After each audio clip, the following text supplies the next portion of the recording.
Hello everyone. Hope you all are doing fine.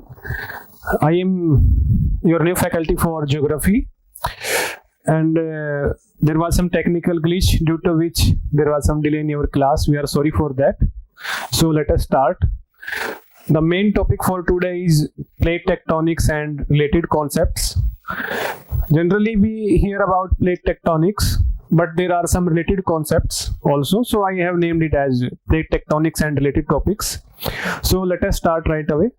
First, basically the plate tectonics, as we will see as we move forward, it is not a straightforward theory. It is an improvement of many concepts which came earlier.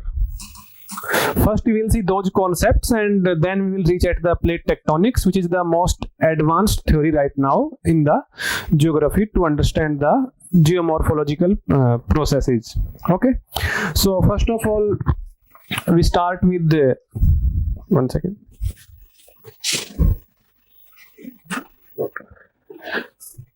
The first main issue started with continental drift theory. The person who gave this theory was Alfred Wegener, German meteorologist, in 1912. In 1912, Alfred Wegener proposed that at some point of time, how he proposed we will also see, but he proposed that there was a supercontinent and he named it as Pangaea, and there was a world ocean. It means there was only one ocean in the world and there was only one continent in the world. Now pan means something very bigger or super in size in German language, and Gea means land, and again pan means super, and Thalassa means sea in the German language. So how he reached at this conclusion that all these continents were together and there was only a single supercontinent named Pangaea and only a single ocean named Panthalassa. See, if continent is single, then oceans would also be single. We all know very basic thing that how different continents and how different oceans are formed. There is Atlantic on this side, in between there is Americas, both Americas are there, and then there is Pacific. So who separates Atlantic from Pacific? It is continents. And who separates Europe and Asia from America? It is again an ocean. So ocean and continent both separate each other. So if the total landmass is at single place, obviously the whole ocean would be together. So how he proposed all these things, he made some points. And what were those points? He said that if I bring together the landmass of North America, South America with Africa and European landmass, they perfectly fit with each other. It is like if they were broken by some accident, otherwise how they can fit so perfectly. Okay, that was in short it is named as jigsaw fit of continents, that the pattern is not regular but still they fit very closely with each other. So first he went to the map and said that it seems that at some point of time these continents were together. Okay, then somebody might say that okay, it may be a coincidence. Why you are bringing South America to the Africa? Why don't take South America to the Europe and try to fit it? So then he gave some other evidences in favor of his theory. और वो था type and age of rocks. When he saw rocks in the Alps, in the Appalachian region, he found them of same age. One second. And same type of rocks. Now both similarities are not very common. The same age may be understood, but same type and same age, both, it cannot be coincidence, which means they were formed together by the same material at the same point of time, and that can be possible only when these land masses were together with each other. Then somebody might say, okay, what are the other proofs? Then he went to the type of fossils. For example, now this map is half, there is Australia also here, and there were fossils being studied at that point of time. So some fossils like Mesosaurus, those used to live in fresh water, a species of dinosaurs. These are found in South America also, Africa also, and Australia also, and sometimes in India also. So how is that possible that the fossils of same species are found at all the three continents which are thousands of miles apart right now? 1,000 मील से कहीं ज्यादा दूरी पे है बीच में। तो ऐसा कैसे पॉसिबल है? इट मीन्स वो जो एनिमल था या वो जो प्लांट था वो भी यहाँ पे था उस टाइम पे, और ये सब एक साथ थे, तो वो इस पूरे लैंड मास पे था। ओके, दैट एनिमल और that species went extinct, and after that went extinct क्या हुआ? ये सब अलग अलग हो गए, तो फॉसिल्स तो इस पे भी रह गए, इस पे भी रह गए और इस पे भी रह गए। ठीक है ना? So again this evidence spotted कि हाँ ये सब एक साथ थे किसी टाइम पे। Then he went for some other evidences also. He gave the example of some fresh water reptiles and plants. Plants की कुछ स्पीसीज है, वो आपको एग्जैक्टली जानने की ज्यादा जरूरत नहीं कि exactly what were the species, what are not the species, that is never asked, but what was the so similar kind of, one second, sorry,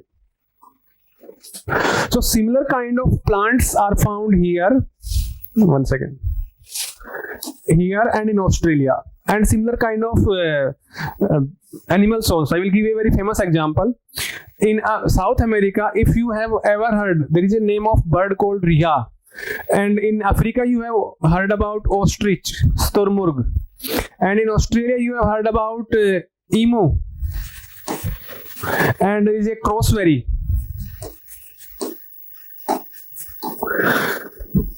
Just check on the internet. If you see at all these birds, now they are different species, but if you see them closely for 1 second, you will clearly come to the conclusion. आपको तुरंत idea लग जाएगा कि यार ये किसी एक के ही वंशज है सारे के सारे, because the size, none of them can fly. Okay, they evolved in different climates for long, so they have adapted a bit. But अगर आप देखो इनका basically size, none of them can fly. उनके पंख भी सभी के लगभग ऐसे ही हल्के हल्के. So all of them are basically what you call vegetarian. Okay, so none of them can make nest. So आपको आइडिया लगता है कि ये किसी एक एंसेस्टर से आए हैं. Now अब एक ऐसा पॉसिबल हो सकता है कि एक एंसेस्टर मान लो किसी एक कॉन्टिनेंट पे था और वो यहां भी चला गया और यहां भी चला गया, but this bird can not fly first of all, तो उड़ के तो पार कर नहीं सकता है. The second point is when it can not fly, the point is it might be swimming. इसको तैरना भी नहीं आता है आज की डेट में, वो भी देखा जाए. और ये जो बर्ड्स हैं, emu, crossberry, ostrich and rhea, all these are living in freshwater environments. They cannot survive in marine kind of environment. So for thousands of miles it is impossible to travel them by accident also. So it means these land masses were together, their ancestor was common, and as the land masses separated, obviously Africa का climate different, there is a savanna kind of climate. There is again equatorial kind of climate in Brazil etc. in South America. In क्रॉसबेरी जहाँ पे मिलता है हमें Australia के अंदर, वो मिलता है ऑस्ट्रेलिया के रेन फॉरेस्ट में, तो उसका इवोल्यूशन थोड़ा अलग टाइप का हुआ है. ईमो मिलता है मेनली न्यूजीलैंड में या ऑस्ट्रेलिया के ड्राई इलाकों में, तो वो थोड़ा अलग टाइप से इवोल्व हुआ है. बट बेसिकली अगर आप क्लोजली देखें तो रफली you will clearly come to the conclusion कि इनका एंसेस्टर सेम था. तो कुछ चेंज आए हैं उनके अंदर जस्ट बिकॉज अभी थाउजेंड्स ऑफ ईयर से उनका इवोल्यूशन अलग अलग क्लाइमेट में हुआ है. तो इट मीन्स उनका एंसेस्टर सेम था. एंसेस्टर सेम था मतलब ये लैंडमास कभी सेम था. जब ये लैंडमास ब्रेकअप होना स्टार्ट हुआ यहाँ से, तो कुछ इस साइड रह गए, कुछ इस साइड रह गए, कुछ ऑस्ट्रेलिया वाले कॉन्टिनेंट पे रह गए, तो सभी का इवोल्यूशन अलग अलग हुआ एंड अल्टीमेटली अब वो फिलहाल अलग अलग स्पीसीज है. Okay, now next point, the placer deposits. Placer, what we mean by placer? Placer word is जो है मेनली इसका एसोसिएशन आपको आगे भी आएगा. It is associated with gold. Gold दो तरीके से मिलता है. गोल्ड या तो मिलता है माइंस में, डीप माइंस में, या फिर मिलता है gold on the surface itself. जैसे कि ये कोयला तुरंत थोड़ा सा खोद के निकाल लो, तो ये जो गोल्ड ये जो सरफेस पे मिलता है इसको बोलते हैं प्लेसर गोल्ड या प्लेसर डिपॉजिट्स ऑफ गोल्ड। तो प्लेसर डिपॉजिट्स ऑफ गोल्ड जो हैं, एक अजीब बात देखने को सामने आई, आई थिंक आपने सभी ने थोड़ा सा सुना होगा, गोल्ड कोस्ट नाम की जगह है अफ्रीका में, यहां पे गोल्ड कोस्ट, ओके। और इसको गोल्ड कोस्ट इसीलिए कहा गया है, ड्यूरिंग द कॉलोनियल टाइम्स जब यूरोपियंस और ब्रिटिशर्स यहां पे आए तो उनको यहां पे काफी सारा प्लेसर गोल्ड मिला। प्लेसर गोल्ड मिलने को वी कैन से कि भाई यहाँ पे कुछ रहा होगा, तो उससे रिवर जहां से बह के आ रही है वहां पे कोई गोल्ड होगा अच्छा खासा। जब रिवर बह के आती है तो उसको पानी में बहा के ले आती है, और हमें यहाँ पे घाना के आसपास गोल्ड कोस्ट में पे इसीलिए इसका नाम पड़ गया। But till now no source of gold, यहाँ पे ऐसा कोई सोर्स नहीं मिला है कि जिससे प्रूव कि ये कह सके कि हाँ यहां से सोना बह के आ रहा है तो आपको ही मिल रहा है। तो तब ये सोना कहां से आया? ये जो सोना है ये साउथ अमेरिका में ब्राजील के अंदर इस पोर्शन में इसके सोर्स रीजन है, ठीक है। अमेजन में भी कुछ हद तक मिलता है अभी भी। तो बाद में ये पता चला कि कभी ये कॉन्टिनेंट एक साथ रहा होगा, तब इसमें से कुछ सोना यहां तक आ गया होगा। अब जब बिकॉज कॉन्टिनेंट ही अलग अलग हो गया तो नया ड्रेनेज सिस्टम डेवलप होगा, तो इस क्या नाम है इस घाना के कोस्ट के आसपास आपको उसके प्लेसर डिपॉजिट्स मिलते हैं। तो इट मींस, और उस गोल्ड का जो कंपोजिशन है जिस टाइप से वो मिलता है, it is similar to what is found in the Brazilian region. तो it means he came to the conclusion कि ये प्लेसर डिपॉजिट अफ्रीका के कहीं से नहीं आया है, ये कभी अमेरिका साउथ अमेरिका के साथ था।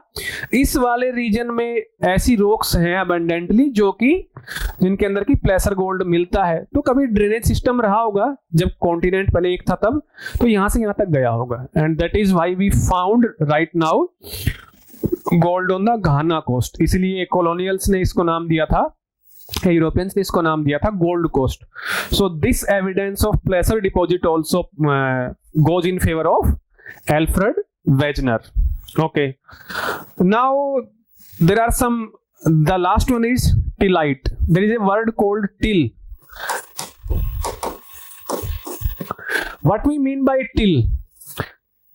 सी, a very common word you have heard is alluvial soil. What is alluvial soil? Alluvial soil हम सभी को पता है जनरली, जो रिवर जो सोयल बहा के लेके आती है, या जो फ्लोइंग वाटर में जो सोयल के पार्टिकल बह के आते हैं और वो जब जमा होते हैं उनसे जो बनता है उस सोयल का एलुवियल सोयल बोलते हैं। ऐसे ही आप अभी के लिए इतना आइडिया लगा सकते हैं कि जब ग्लेशियर भी डाउन द स्लोप नीचे की साइड मूव करते हुए आता है तो माउंटेन से या उस एरिया से कुछ ना कुछ तो अपने साथ इरोड करके लेके आएगा, कुछ ना कुछ तो रब करेगा। तो वो जो ग्लेशियर के जो डिपॉजिट्स होते हैं सोयल के, ग्लेशियर जो डिपॉजिट सोयल अपने साथ एब्रेसिव एक्शन से, एब्रेसिव मतलब केमिकल एक्शन अलग होता है, एब्रेसिव मतलब इसको फिजिकली मान लो मैं इस बोर्ड को लगाकर घिसता रहूं, घिस जाएगा, मतलब like in millions of times. So इसके जो पार्टिकल्स बनेंगे मेरे हाथ से घिसने से, उनको मैं कहीं ले जाकर छोड़ूंगा, नीचे गिर रहे होंगे। So those are known as till in case of glacier. So glacier जो सोयल अपने एब्रेसिव एक्शन से अपने साथ खींच के लेके आता है या बहा के लेके आता है, और जहां पे ग्लेशियर टर्मिनेट होता है एट लास्ट, जैसे हिमालय वाले ग्लेशियर अगर आप देखें तो ऐसा थोड़ी है कि वो या हमारे हरियाणा तक या दिल्ली तक चले आए, जहां पे उनका टेम्परेचर 0 से ऊपर हुआ वहीं पे उससे आगे फिर पानी बहता है। तो वहां पे ग्लेशियर ने क्या किया, अपना डिपॉजिट्स छोड़ दिया, and these deposits are known as till. आगे डिटेल में चैप्टर में आएगा बहुत अच्छे से, what is till, what is till plain, तो what is melt out plain. So अभी क्या पाया गया कि भाई साहब इस रीजन में और इधर ऑस्ट्रेलिया वाले रीजन के अंदर भी कुछ टिलाइट मतलब कि टिल डिपॉजिट्स मिलते हैं। अब टिल डिपॉजिट्स मिलते हैं और वो टिल डिपॉजिट्स जो हैं लगभग सेम टाइम के हैं, लगभग सेम टाइप के हैं। इट मींस अब ये कहा गया कि भाई साहब क्या पता कभी आइस एज आई होगी तो ऐसा हो गया होगा, आप क्यों ना परेशान हो रहे हो। तो बोला कि अगर आइस एज भी आई होगी तो ये तो लगभग ट्रॉपिकल रीजन है, तो इनके ऊपर तो आइस एज नहीं आनी चाहिए, थोड़ी बहुत बर्फ गिर जाए, इतनी बर्फ तो नहीं गिर सकती कि इतना अबंडेंटली आपको टिल मिला जो कि आज तक available after millions of years. It means ये कॉन्टिनेंट कभी एक साथ थे, और एक साथ थे तब ये साउथ पोल के पास थे जो कि परमानेंटली कवर्ड रहता है अभी भी स्नो में। Okay, and at that point of time glaciers were quite active, और उन्होंने यहाँ पे अपनी टिल डिपॉजिट की थी in these regions. Okay, so by all these evidences or by all these arguments, jigsaw fit of continents, type and age of rocks, same fossils, same type of freshwater reptiles and plants right now, ठीक है, और placer deposits and tillite, Alfred Wegener was clearly able to, वो अपना अच्छे से point prove कर दिया था कि हाँ ये कभी ना कभी तो साथ थे, ये कभी ना कभी तो साथ थे। It was clearly proven. Okay, so now came the next, एक बार एक डायग्राम है वो देख लेते हैं, 1 second.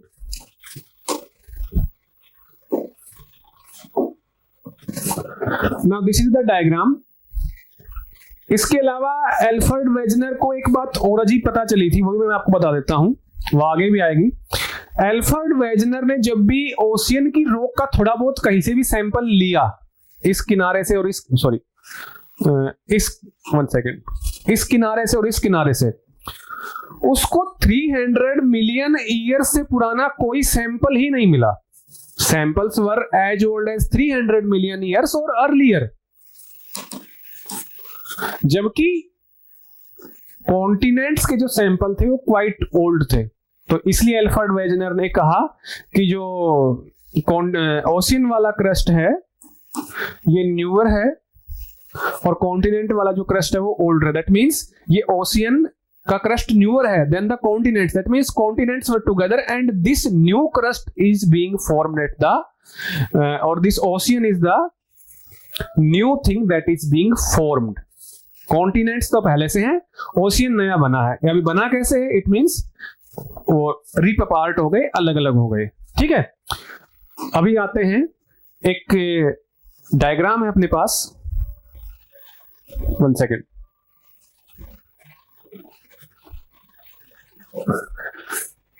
This is the diagram I have taken. मैंने एक डायग्राम कहीं से निकाला है ताकि आपको थोड़ा एक बेसिकली आइडिया हो जाए। उसने यहां तक का प्रपोज किया था, जो अभी आप आगे जाएंगे तो इसीलिए मैंने कहा रिलेटेड कॉन्सेप्ट्स, अभी आप आगे जाएंगे तो आपको और बहुत कुछ पता चलेगा। ये जो movement of continent and ocean से कभी एक हो गए, फिर अलग अलग हो गए, फिर मूव कर रहे हैं, फिर अलग अलग हो गए, ये तो पता नहीं कब से चला आ रहा है। ठीक है, like scientist right now assume, और जियोफिजिसिस्ट जो है वो राइट नाउ अज्यूम करते हैं कि 600 मिलियन ईयर्स अगो एक रोडिनिया नाम का सुपर कॉन्टिनेंट था, बट उसके ऊपर हम नहीं जाते हैं बिकॉज वो तो बहुत ही हाइपोथेटिकल है। ठीक है ना, बट यहाँ पे 300 मिलियन ईयर्स अगो ये सारा जहां से उसने प्रपोज करना शुरू किया एल्फ्रेड वेजनर ने, और जो साइकिल अभी चल रहा है इस साइकिल को बोलते हैं विल्सन साइकिल। उसको अगर लास्ट में बताऊंगा आपको तो अच्छे समझ में आएगा। तो ये था, ठीक है, ये जो नॉर्थ वाला लैंड मास मेनली जो अलग हुआ था, it was named as Laurentia. Okay, it consisted of North America, Eurasia and China वाला जो था, यूरेशिया मतलब यूरोपीय आ लिया और आपका एशिया भी आ लिया, दे मूव टुगेदर। और जो साउथ वाला बचा था जो कि थोड़ा लेट था चलने में, उसको बोला गया, क्या बोला गया? इसको बोला गया गोंडवाना लैंड। ठीक है, यहां मैं लिखा गोंडवाना लैंड। इसके अंदर साउथ अमेरिका था आपका, देखिएगा, अफ्रीका था, इंडिया थोड़ा ऊपर चला गया, ऑस्ट्रेलिया साइड में चला गया, अंटार्कटिका स्टिल नीचे ही है। Okay, so these were the two main continents. Panthalassa breakup हुआ लोरेंसिया में और गोंडवाना लैंड में। लोरेंसिया से फर्दर ब्रेकअप होके बना आपका Europe, Asia and North America mainly, और आपका गोंडवाना लैंड से बना South America, Africa, India and Australia, and even Antarctica is still there south में। ओके, सो ये भी मूव कर रहा है। उसके बाद आगे कैसा बनेगा वो भी देखेंगे, आपको प्लेट टेक्टोनिक्स के लास्ट में समझ में आ जाएगा कि आगे कॉन्टिनेंट अब आगे कहां जाएंगे। राइट नाउ तो ऐसा है प्रेजेंट डे, तो ये आप देख सकते हैं मैप इसका कुछ कुछ मैच करता होगा आपके उससे, क्या कहते हैं, एक सेकेंड, ये मैप आप देख लीजिए आपके प्रेजेंट मैप से एकदम मैच करता होगा। अफ्रीका यहीं पे है, साउथ अमेरिका यहाँ पे है, नॉर्थ अमेरिका यहाँ पे है, Europe, Asia, Australia and India. Okay, so यहाँ पे अब क्या हुआ, अल्फ्रेड वेजनर से अब ये पूछा गया कि ठीक है आपने इतनी बकैती कर दी कि ये अलग अलग थे, ये एक हो गई, अब तो हर कोई मानता है, बट 1912 में कोई मानने में एग्री नहीं था कि ऐसे हो गया होगा, जमीन खिसक गई। तो अभी भी कहते हैं ना कि जमीन थोड़ी हिल जाएगी, तो वो था कि मतलब ऐसे कैसे पॉसिबल है। तो उससे कहा गया कि भाई साहब आपने इतना राम कहानी बता दी कि इकट्ठे थे, अलग अलग हो गए, इनका कुछ भी हो गया, झगड़ा हो गया, अब ये तो बताओ कि अलग अलग हो क्यों हो गए और ये कहाँ जा रहे हैं, कैसे जा रहे हैं। तो इसने क्या कहा कि भाई साहब ये शुरू में सारा लैंडमार्क कहां पे था, साउथ कॉन्टिनेंट के, साउथ कॉन्टिनेंट या पेंजिया बोलो, मतलब साउथ पोल के पास था शुरुआत में सारा। ओके, तो इसने दो फोर्सेस का जिक्र किया, major forces responsible for this event. पहले फोर्स को उसने नाम दिया polar fleeing force. Okay, what is polar fleeing force? जब भी कोई चीज अपने एक्सिस पे रोटेट करती है तो एक सेंट्रीफ्यूगल फोर्स लगता है उसके ऊपर। अब जब वो कोई पॉइंट जो पोल के पास है, वो तो एकदम एक्सिस के पास ही है ना, भाई पोल क्या होते हैं, ज्योग्राफिकल पोल जिनके राउंड अर्थ घूमती है। अब कोई चीज जो इससे दूर जाना चाहे, अब आपको उससे दूर जाए तो एक बार में अलग क्यों नहीं हो जाती? अलग नहीं हो सकती for the reason being of earth of gravity, sorry gravity of earth. Gravity of earth है, उसको एकदम अलग तो नहीं होने देगी, पर वो हल्की हल्की स्लाइड करती है, हल्की हल्की से दूर जाती है जो और जाना चाहती है। आप देखो ये अर्थ है, ये इसका एक्सिस ऑफ रोटेशन है यहाँ पे, और यहाँ पे अगर कोई लैंड मास है तो बिल्कुल near the axis of rotation है ना। अब वो दूर जाना चाहता है बिकॉज ऑफ सेंट्रीफ्यूगल फोर्स जो उसके एक्सिस पे घूमने के कारण लगता है। तो अर्थ के अपने एक्सिस पे रोटेशन करने के कारण क्या लगता है, जो भी चीज यहाँ पे है, यानी कि कोई से ही पोल पे हो, उस टाइम साउथ पे थी तो साउथ पोल पे नॉर्थ पे से दूर जाना चाहेगी। अब पोल से मैक्सिमम दूरी पे कौन सी लाइन है? It is equator. तो अल्फ्रेड वेजनर ने कह दिया कि भाई साहब ये पोल फ्लीइंग फोर्स है या पोलर फ्लीइंग फोर्स है, जिसके कारण ये पूरा लैंडमास कॉन्टिनेंट पोल के इलाके को छोड़ के अर्थ से, यानी कि एक्सिस ऑफ रोटेशन से मैक्सिमम दूरी पे होना चाहता था, and that is around equator. Okay, एक ज्ञान उसने दे दिया। दूसरा ज्ञान उसने क्या दिया, फिर उससे ये पूछा गया कि भाई ठीक है, तो फिर तो मैक्सिमम लैंडमास राइट नाउ कहां पे मिलना चाहिए? इक्वेटर पे मिलना चाहिए ना। क्या इक्वेटर पे इतना लैंडमास है? आप देखिए इधर मैंने रफ सी इक्वेटर बनाई है, पर नहीं है। अरे यूरोप और एशिया कितना बड़ा इससे ऊपर रह गया, अफ्रीका भी काफी बड़ा इससे ऊपर रह गया, इंडिया रह लिया, नॉर्थ अमेरिका पूरा रह लिया, साउथ भी आधा, अमेरिका भी आधा ही है। तो ये लैंडमास तो फिर सारा कंसंट्रेट होना चाहिए था अराउंड द इक्वेटर, जो कि नहीं है। दैट मीन्स कुछ और भी है, इससे तो एक्सप्लेन नहीं हो पाएगा। इसने सेकेंड फोर्स का फिर नाम लिया tidal force of sun and moon. हम देखते हैं कि सन की ग्रेविटी और अर्थ की ग्रेविटी काम करती है सन की ग्रेविटी और मून की ग्रेविटी काम करती है ऑन द अर्थ। कब देखते हैं? जब हमारे यहाँ पे टाइड्स आते हैं ओशियंस में, दिन में 2 बार आते हैं ना। तो उसने कहा कि पानी तो में जब टाइड आते हैं, इससे प्रूव होता है कि ग्रेविटी लगती है, तो वो ग्रेविटी क्या इस सॉलिड लैंड मासेस के ऊपर नहीं लगती होगी? इनमें क्या मास नहीं है? बोला हाँ बिल्कुल लगती होगी। तो लगती होगी तो फिर ये भी मूव करते हैं और इसीलिए मूव कर रहे हैं। तो बोला ठीक है, पर आपने एक ज्ञान दे दिया कि tidal force of sun and moon. पर भाई साहब आप एक बात बताइए, एक बार टाइड इधर का आता है, फिर टाइड पीछे हट के इधर की साइड आता है, तो टाइड तो बैलेंस करता रहता है ना, बिकॉज अर्थ अपने एक्सिस पर रोटेट करती है। तो पानी एक बार इधर चढ़ेगा, फिर एक बार इधर चढ़ेगा, फिर एक बार इधर चढ़ेगा। तो ये उसमें तो ऑक्सिलेटरी काइंड ऑफ मोशन है ना, एक पॉइंट के राउंड, एक बार इधर गया, फिर इधर जाएगा, फिर इधर जाएगा, फिर इधर जाएगा। उसकी मीन पोजीशन तो सेम है ना। But what is happening here? आप कह रहे हो भाई साहब कि ये नॉर्थ और साउथ अमेरिका अफ्रीका से दूर दूर भाग रहे हैं। ये कौन सा टाइडल फोर्स है कि एक ही साइड लेके भाग रहा है इनको? ये तो हमें भी समझ में नहीं आता ना अभी भी। तो अल्फ्रेड वेजनर ने ट्राई किया बेचारे ने खूब एक्सप्लेन करने का, but he was not able to explain with help of these forces. उसने दिए थे दोनों, but the theory was not proven कि इसी के कारण ऐसा होता है। तो ये सबने मान लिया because of all the evidences जो उसने दिए थे कि भाई साहब एक सेकेंड, हाँ, because of all these factors सभी ने मान लिया कि ये प्रूव करते हैं कि साथ थे, but you are not able to explain the movement कि साथ क्यों थे, ये तो बताओ। सॉरी, ये अलग अलग किस कारण से हो गया और अभी भी क्यों मूव कर रहे हो तो बता दो। तो वो ये जो फोर्सेस रेस्पॉन्सिबल वाला सेक्शन है उसने दो फोर्सेस बताए, बट ये लॉजिकल अभी भी नहीं है, पहले भी नहीं थे। तो वो ये तो कॉन्टिनेंटल ड्रिफ्ट थ्योरी ने ये अपना पॉइंट एग्जैक्टली प्रूव कर दिया था कि कॉन्टिनेंट्स कभी साथ थे, कॉन्टिनेंट्स दूर जा रहे हैं, they are moving, they are drifting apart, इसलिए इसका नाम पड़ा continental drift theory. Okay fine, पर वो ये एक्सप्लेन नहीं कर पाया कि what is the reason behind it. तो that is the drawback of continental drift theory. उसने ये तो सभी के दिमाग में बिठा दिया कि भाई ये था और अभी ऐसा हो रहा है, but what is the reason, वो रीजन में फेल हो गया बेचारा इसको एक्सप्लेन करने में। बाकी उसने जो, इसलिए इस थ्योरी को बोलते हैं it is a descriptive theory. What we mean by descriptive? Descriptive means something जो कि किसी चीज का केवल डिस्क्रिप्शन दे, या हिंदी में उसको बोलते हैं उसका केवल विवरण दे। तो इसने ये तो बता दिया कि ये था और ऐसा ऐसा हो रहा है, बस इतना ही बता पाया। क्यों हो रहा है, जो वाई वाला एस्पेक्ट था या हाउ वाला एस्पेक्ट था वो नहीं बता पाया। तो इसके बिना थ्योरी कैसी रह गई? कहते ना right a description of something like, मतलब कुछ इवेंट दे देगा आपको पेपर में, तो डिस्क्रिप्शन मतलब कुछ हुआ है वो बताना है बस आपको, क्यों हुआ उसका कोई इन्वेस्टिगेशन नहीं कर पाया वो, ठीक है ना। सो it is A descriptive theory. ये कोई रीजन एक्सप्लेन नहीं कर पाई कि ऐसा क्यों हो रहा है या आगे कैसे होगा। सो that is the main drawback of plate tectonics. I think plate tectonics should be clear.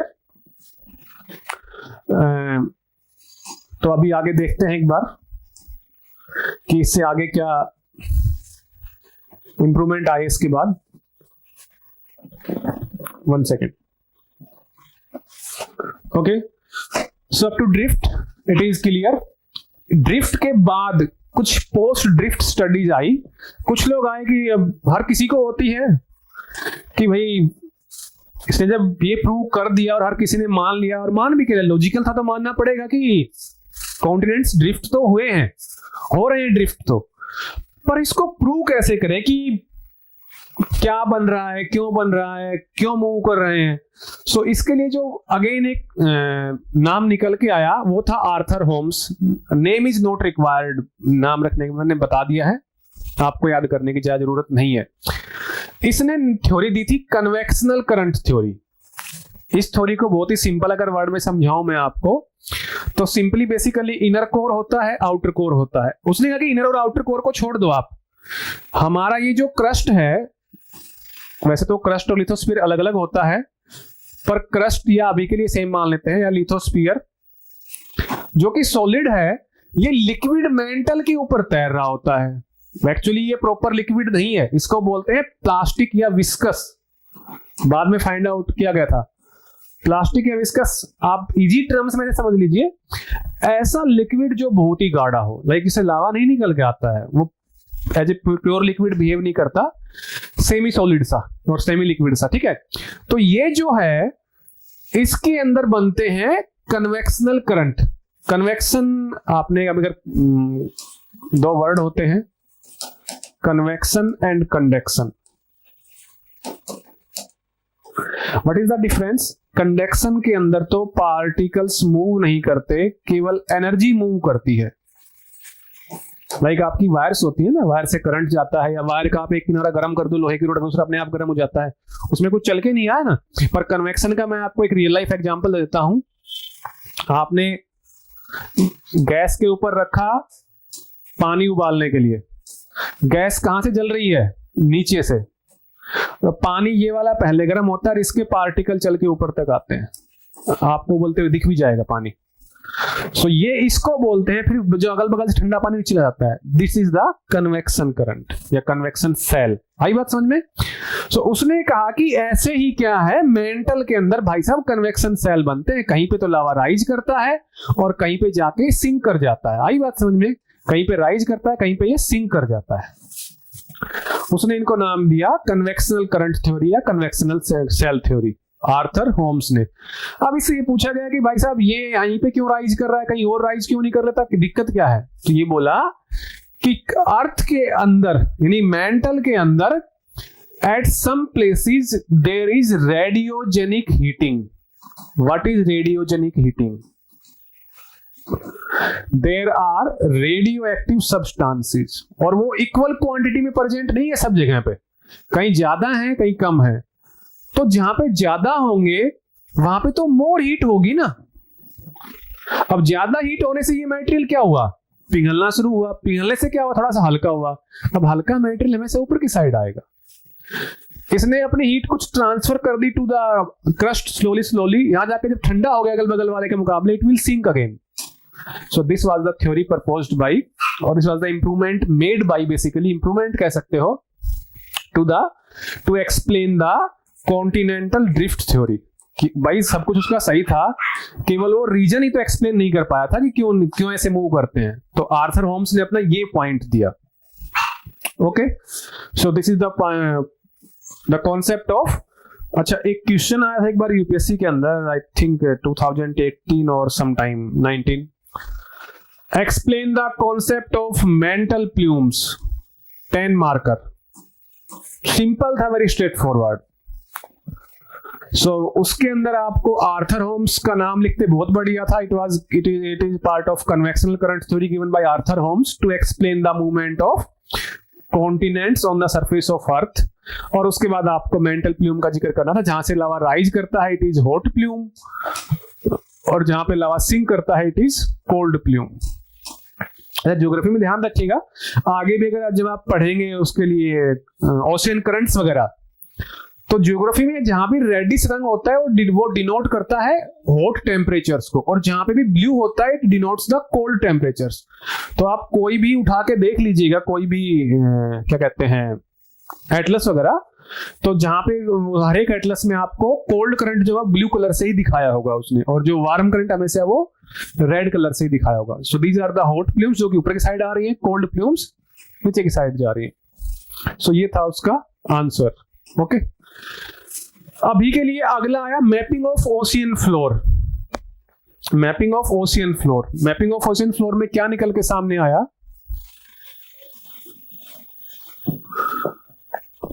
एक second. Mapping of ocean floor में कुछ चीजें सामने आने लगी, जैसे के लिए ये हुआ था, एक second, it happened due to second world war. अब सेकेंड वर्ल्ड वॉर में ये लोग ओशियन मैपिंग करने नहीं गए थे, पर प्रॉब्लम क्या थी, हिटलर ने स्पेशली बहुत सारी सबमरीन्स बनवाई थी, ठीक है। And these submarines, in submarine के चलते लड़ाई में तो जो हुआ वो हुआ, उसके बाद इनका कुछ फायदा हुआ, और फायदा ये हुआ, हम जो थे पहली बार ओशियन फ्लोर जो था उसका आइडिया लगा सके थे। इससे पहले हम लोग क्या सोचते थे कि ओशियन में कहीं कोई द्वीप है तो है, वरना यहां से कॉन्टिनेंट है, उधर ये एकदम परफेक्टली स्मूथ ओशियन है। उसके बाद पता चला भाई साहब रिज भी है बीच बीच में, कहां लफड़े में हो, कहीं पे अंडर सी वोल्केनो है, कहीं पे माउंट है, कहीं पे गायट है, और कहीं पे ट्रेंचेस हैं। सो इट वाज डिस्कवर्ड कि स्मूथ तो नहीं है, इसमें कुछ तो चल रहा है, ठीक है ना। सो इसने हमें एक नया वो दिया, क्या कि जैसा कि वो मानता था, एल्फ्रेड वेजनर का ये मानना था कि नीचे में चाहे यहां पे वो मेंटल मानता था, इसके ऊपर वो सीमा वाली परत मानता था, और इसके ऊपर जहां सियाल वाली परत आ गई उसको वो मानता था कि इट इज कॉन्टिनेंट्स। तो ये आपके कॉन्टिनेंट हो गए, ये आपका बीच में ओशियन रह गया, उसका तो ये मानना था। तो अगर यही खिसक रहा होता तो फिर ये तो समतल होना चाहिए था ना, यहाँ क्या दिक्कत वोल्केनो की और रिज बन जाने की और ट्रेंच बन जाने की, क्या समस्या चली आ रही है? तो ये जो कॉन्सेप्ट था गिवन बाय एल्फ्रेड वेजनर, ये भी रॉन्ग प्रूव हो गया कि नहीं भाई, ओशियन का जो फ्लोर है इट इज नॉट स्मूथ,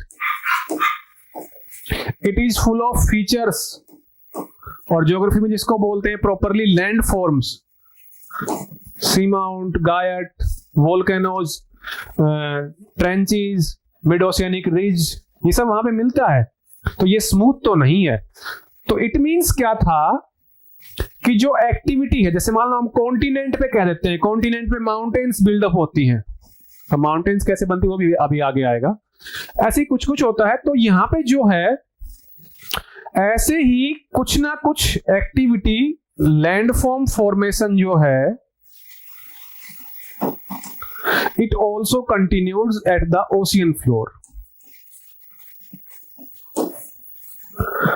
और इससे आगे कॉन्सेप्ट निकल के आया, अभी वो कॉन्सेप्ट देखते हैं। जब स्टडी किया गया तो कुछ चीजें पाई गई, और वो चीजें ये थी, 1 second, the concept came to be known as concept of sea floor spreading. नाम मैंने अगेन लिख दिया है, if you want to remember, आपकी चॉइस, वरना कोई जरूरी है नहीं। हैरी हेस नाम था इस बंदे का, जिसने concept of sea floor spreading दिया था।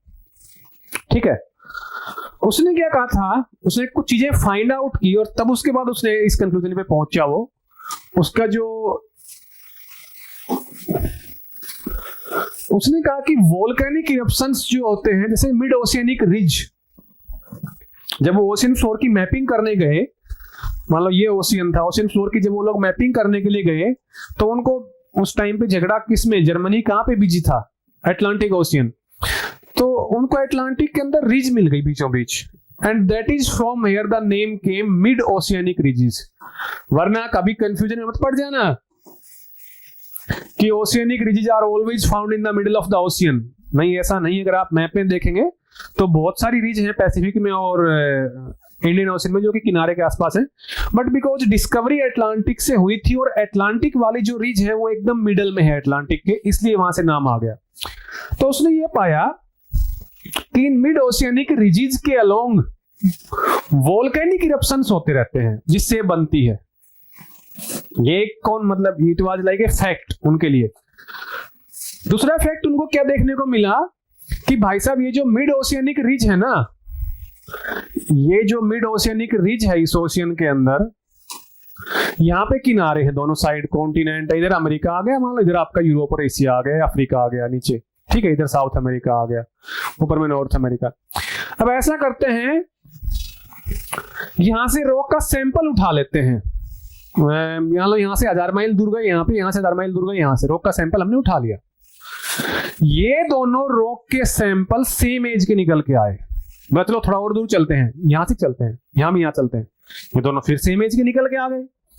तो इससे ये प्रूव हुआ कि ये जो ओशियन का जो फ्लोर है, अभी लास्ट ही पहुंचेंगे कंक्लूजन पे, ठीक है। और इनकी जो पोलरिटी क्या होती है, पोलरिटी होती है, मैं आपको ये समझाऊं। अर्थ के ऊपर अगर आप कोई भी मैग्नेट लें, आपने 6th-7th क्लास में पढ़ा होगा, अर्थ का अपना एक मैग्नेटिक फील्ड है। आप अर्थ के ऊपर कोई भी मैग्नेटिक नीडल ले लीजिए, उसको अगर आप फ्री फ्लोटिंग छोड़ देंगे तो वो अलाइन कर जाती है with the north and south pole of the earth's magnetic field. Okay, तो जब यहां से लावा निकल के आया होगा तो जो मैग्नेटिक पोलरिटी क्या होती है, ये जो रॉक्स है ना, इनके अंदर जो पार्टिकल हैं, जो कि मैग्नेटिक पार्टिकल्स होते हैं, रॉक्स के अंदर मैग्नेटिक पार्टिकल्स किस फॉर्म में अरेंज्ड हैं, form of arrangement of form, sorry, arrangement of form, ठीक है। अब ये सेम निकल के आया, ऐसा कंक्लूजन में आपको लास्ट बताऊंगा। उनको अगला जो एविडेंस मिला, वो बोले कि यार जितना रिज के पास आते हैं ना, उतनी ही रॉक एकदम यंग है। जितना रॉक से यहां से दूर गए और दूर गए और दूर गए और किनारे पहुंचे, these are the oldest ones. Rock ridge के पास आते गए तो वो रॉक्स जो हैं, they are the most recent ones, ठीक है ना। तो इसका मतलब क्या था, भाई साहब ये रॉक बहुत पहले बनी थी, उसके बाद ये बनी, उसके बाद ये बनी, उसके बाद ये, उसके बाद ये, और एट लास्ट यहां पे नई रॉक बन रही है जो सबसे लेटेस्ट बन रही है। यही हुआ ना, ठीक है। दूसरा, इन्होंने कार्बन डेटिंग वगैरह तब तक काफी डेवलप हो गई थी, तो हैरी हेंस ने ये भी पाया कि जो ओशियनिक क्रस्ट है, वो चाहे यहाँ का निकाल लूं मैं, चाहे यहाँ का निकाल लूं, चाहे यहाँ का निकाल लूं, it is much younger than the continental crust, जो कि अफ्रीका हो गया, एशिया हो गया, कुछ भी लगा लो आप, उससे बहुत यंग है। अगर ओशियन का जो क्रस्ट है वो सेम एज का होता जैसा कॉन्टिनेंट्स का होता है, तो वो बोला कि भाई साहब फिर तो है ना, हमें ओशियन के फ्लोर पे तो काफी सेडिमेंट मिलने चाहिए। भाई रिवर सेडिमेंट तो वहां लेके ही जाती है ना, पर हमें कोई सेडिमेंट वहां पे क्यों नहीं मिलता है? क्यों? वो क्योंकि बोला वो यंगर है। तो बोला अगर क्रस्ट यंगर है ओशियन का, यही एक रीजन है कि वहां पे कौन सेडिमेंट्स भी भाई यंगर है। इट मींस सेडिमेंट कैसे बनता है? पहले वीदरिंग होनी चाहिए ना, कुछ लूज मटेरियल हो, उसको रिवर बहा के ले जाए या कुछ और बहा के ले जाए, तब तो कुछ पॉसिबिलिटी है। अब अगर इस प्रोसेस में लगता है टाइम, अगर टाइम ही कम मिला है तो सेडिमेंट भी कम होंगे, ठीक है। तो इसलिए वो और उसके अलावा उसको ट्रेंचेज भी मिली, ट्रेंचेज भी पोस्ट वार स्टडी में पाई गई, ठीक है, जिनके आसपास वोल्केनो थे। तो इससे लास्ट में कंक्लूजन पे क्या पहुंचा गया कि ओशियन के अंदर भाई साहब नया क्रस्ट बनता है और ओशियन स्प्रेड होता रहता है, जैसा कि आपका अटलांटिक ओशियन हो रहा है। ये थी आपकी concept of sea floor spreading, कि कॉन्टिनेंट स्प्रेड नहीं कर रहे, नया क्रस्ट कहां पे बन रहा है? अंडर द ओशियन बन रहा है, and these oceans are getting bigger and bigger. तो बोला ऐसे तो फिर पूरा कॉन्टिनेंट गायब हो जाएंगे। बोला नहीं होंगे, ओशियन वाला जो क्रस्ट है वो दोबारा कंज्यूम होता दिखाई दिया at the trenches in the ocean.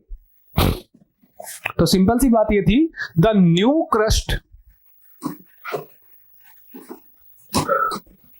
is formed under the oceans. That was the main conclusion जो इतने एविडेंसेस मिलने के बाद वो पहुंच गया था। बिकॉज वही बात है कि क्या नाम है, अगर न्यू रॉक जो है इसके पास मिल रही हैं, मिड ओशियनिक रीज के पास न्यू रॉक मिल रही हैं, और दूर जाने पर अगर इनकी एज बढ़ती जा रही है, इट मींस यहाँ पे नई रॉक बनने लग रही है भाई, और दूर गई और अधिक, तो मतलब ये इससे पहले बन के आई होगी, बाद में इधर खिसक गई है, ये इधर खिसक गई। तो that was the concept of sea floor spreading. इसी दौरान इसको एक बात का और पता चला, and that was the magnetic field of earth. इससे पहले भी अर्थ का मैग्नेटिक फील्ड सभी को पता था, पर उसके बारे में जो एक इंपॉर्टेंट बात है वो नहीं पता थी। जैसे कि फॉर एग्जांपल उसने यहाँ पे इसको प्लस और माइनस से डिनोट किया है अल्टरनेटिवली। तो जब लावा निकल के आता है, जब वो लिक्विड होता है, अब लिक्विड हो या गैसियस फेज में हो, तो वहां पे तो जो पार्टिकल है वो मूव कर सकते हैं ना, उनकी जो पोलरिटी है वो डिसाइड किससे होती है? जो पूरे अर्थ का ओवरऑल एक स्ट्रॉन्ग मैग्नेटिक फील्ड है। पर एक बार जब वो सेट हो गए, ठंडा होने के बाद सॉलिडिफाई हो गए, तो हो गए। तो उन्होंने ये पाया कि रॉक्स के अंदर पोलरिटी चेंज हो रही है। इस एज की रॉक्स के अंदर मान लो इधर नॉर्थ इधर साउथ है, दूसरी के अंदर कहीं नॉर्थ कहीं साउथ है, उसके अंदर कहीं और नॉर्थ साउथ है। तो इट मींस क्या था? Magnetic field of the earth keeps on changing.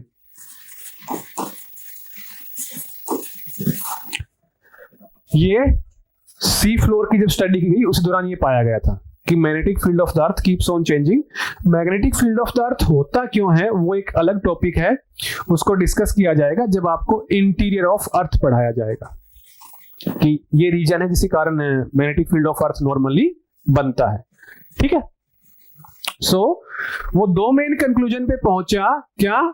कि नया क्रस्ट बनता है under the oceans and ocean floor keeps on spreading, known as concept of sea floor spreading. और इसी दौरान उनको जो नॉर्मल और रिवर्स पोलरिटी मिली in the rocks of ocean bottom, तो उन्होंने क्या कंक्लूजन पे पहुंचे वो, कि भाई अर्थ का मैग्नेटिक फील्ड भी बार बार चेंज होता रहता है, इट फ्लिप्स। ओके, सो ये इसने दो मेन कंक्लूजन पे पहुंचाए। नया क्रस्ट कहां बनता था? रिज पे, और क्रस्ट कंज्यूम कहां होता था? ट्रेंचेज पे। पर अभी भी वो ये एक्सप्लेन नहीं कर पाया था कि ट्रेंच क्या है, कैसे बनती है, क्यों कंज्यूम कर जाती है, ये खुद ही बना और खुद ही कंज्यूम हो गया, ये क्या दिक्कत है भाई?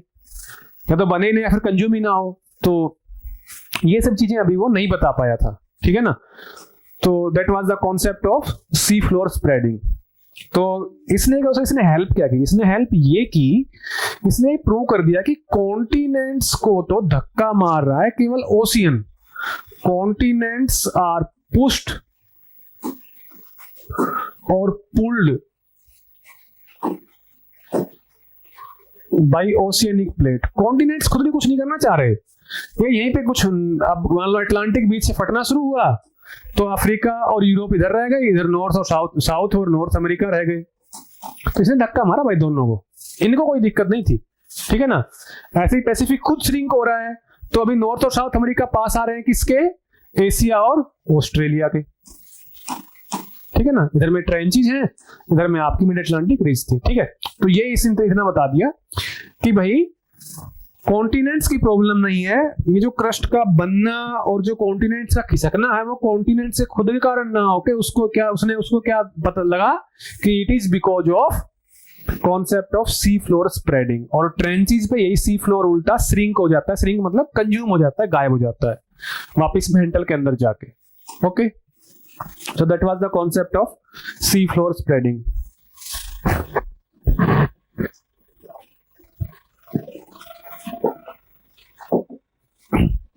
इसके बाद जो आया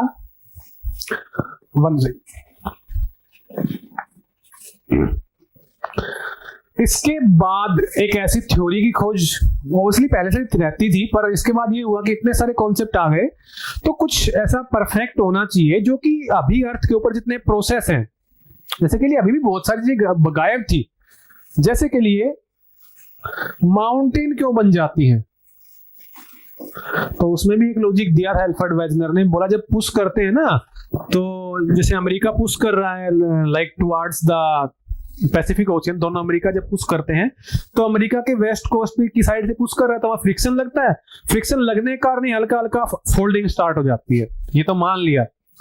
तो बोला भाई साहब वो तो छोड़ दो, वहां तो मान लो यहाँ तो बन गई ऐसे, यहाँ तो आपने बता दिया ये माउंटेन ऐसे बनी है, और ये माउंटेन है ये कहां से पैदा हुई, फिर ये माउंटेन कहां से आ गई, यहाँ जो पूरी एल्पाइन चेन है ईरान वगैरह से होते हुए यहाँ तक आती है, जो ये कैसे बन गई, फिर कहीं ऑस्ट्रेलिया के बीच में कोई रेंज है वो कैसे बन जाएगी। तो बहुत सारी बातें वो एक्सप्लेन नहीं कर पाया, ठीक है ना। तो ऐसा था कि कोई ऐसी थ्योरी होनी चाहिए जो इन सभी चीजों को एक प्रॉपर वे में एक्सप्लेन कर दे, ठीक है। तो उसके अंदर कुछ टर्म्स यूज होती हैं, कुछ उसके बारे में बातें हैं। जियोफिजिसिस्ट ने या जियोग्राफर्स ने स्टडी करना शुरू किया तो उनको दो मेन बातें मिली कॉन्टिनेंट्स के बारे में, ठीक है। छोटे मोटे लैंड फॉर्म, वैली बन गई, वैली कहां बनती है, माउंटेन इलाके में बनती है, but what are the main land forms जो कि अर्थ के लेवल पे हैं। उन्होंने कहा कि दो टाइप की चीजें हैं हमारे पास, एक तो एल्पाइन चेन है और एक वो उन्होंने जिसको उन्होंने नाम दिया कॉन्टिनेंटल सील्ड या क्रेटोन, ये सिनोनिम है, नो प्रॉब्लम। इन्होंने कहा कि एल्पाइन चेन भी भाई साहब दो टाइप की हैं, कौन कौन सी, एंडीज, रॉकीज, ठीक है, इवन हिमालयाज भी लगा लो, जो कि कॉन्टिनेंट के पुश होने से बनती हैं, समझ में आती है। दो जो उनको उन्होंने नाम दिया था एक्टिव एल्पाइन चेन, कि ये एक्टिवली अभी भी और बढ़ रही है, अभी भी और बन रही है। पर उन्होंने कहा कि इसके अलावा भी हमारे पास कुछ ऐसी माउंटेन है जिनको अभी प्रेजेंट के हिसाब से एक्सप्लेन कर पाना मुश्किल है। अरावली करो, कैसे एक्सप्लेन करोगे, ये इसको यहाँ पे क्या प्रकट होने को मिला, ठीक है। ऐसे ही यहाँ पे एप्लेसियन माउंटेन, बताओ कैसे एक्सप्लेन करोगे, यहाँ पे Alps, it is difficult to explain, यहाँ पे कुछ माउंटेन है, तो इन सही माउंटेन को एक्सप्लेन करने में दिक्कत आई। तो उन्होंने कहा कि these were formed some time back, some time मतलब लॉन्ग टाइम बैक, और ये उन पुराने कॉन्टिनेंट का केवल पुरानी माउंटेन्स का केवल सेंट्रल पोर्शन, जिसको हम कह सकते हैं उनका रूट बचा है केवल, जो बहुत ही टफ पोर्शन है, ठीक है ना, जो कि अभी तक इरोड नहीं हुआ है।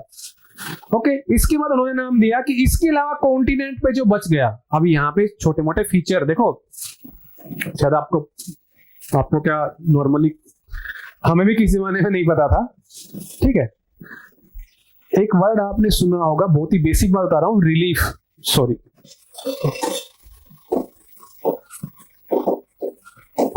Relief features,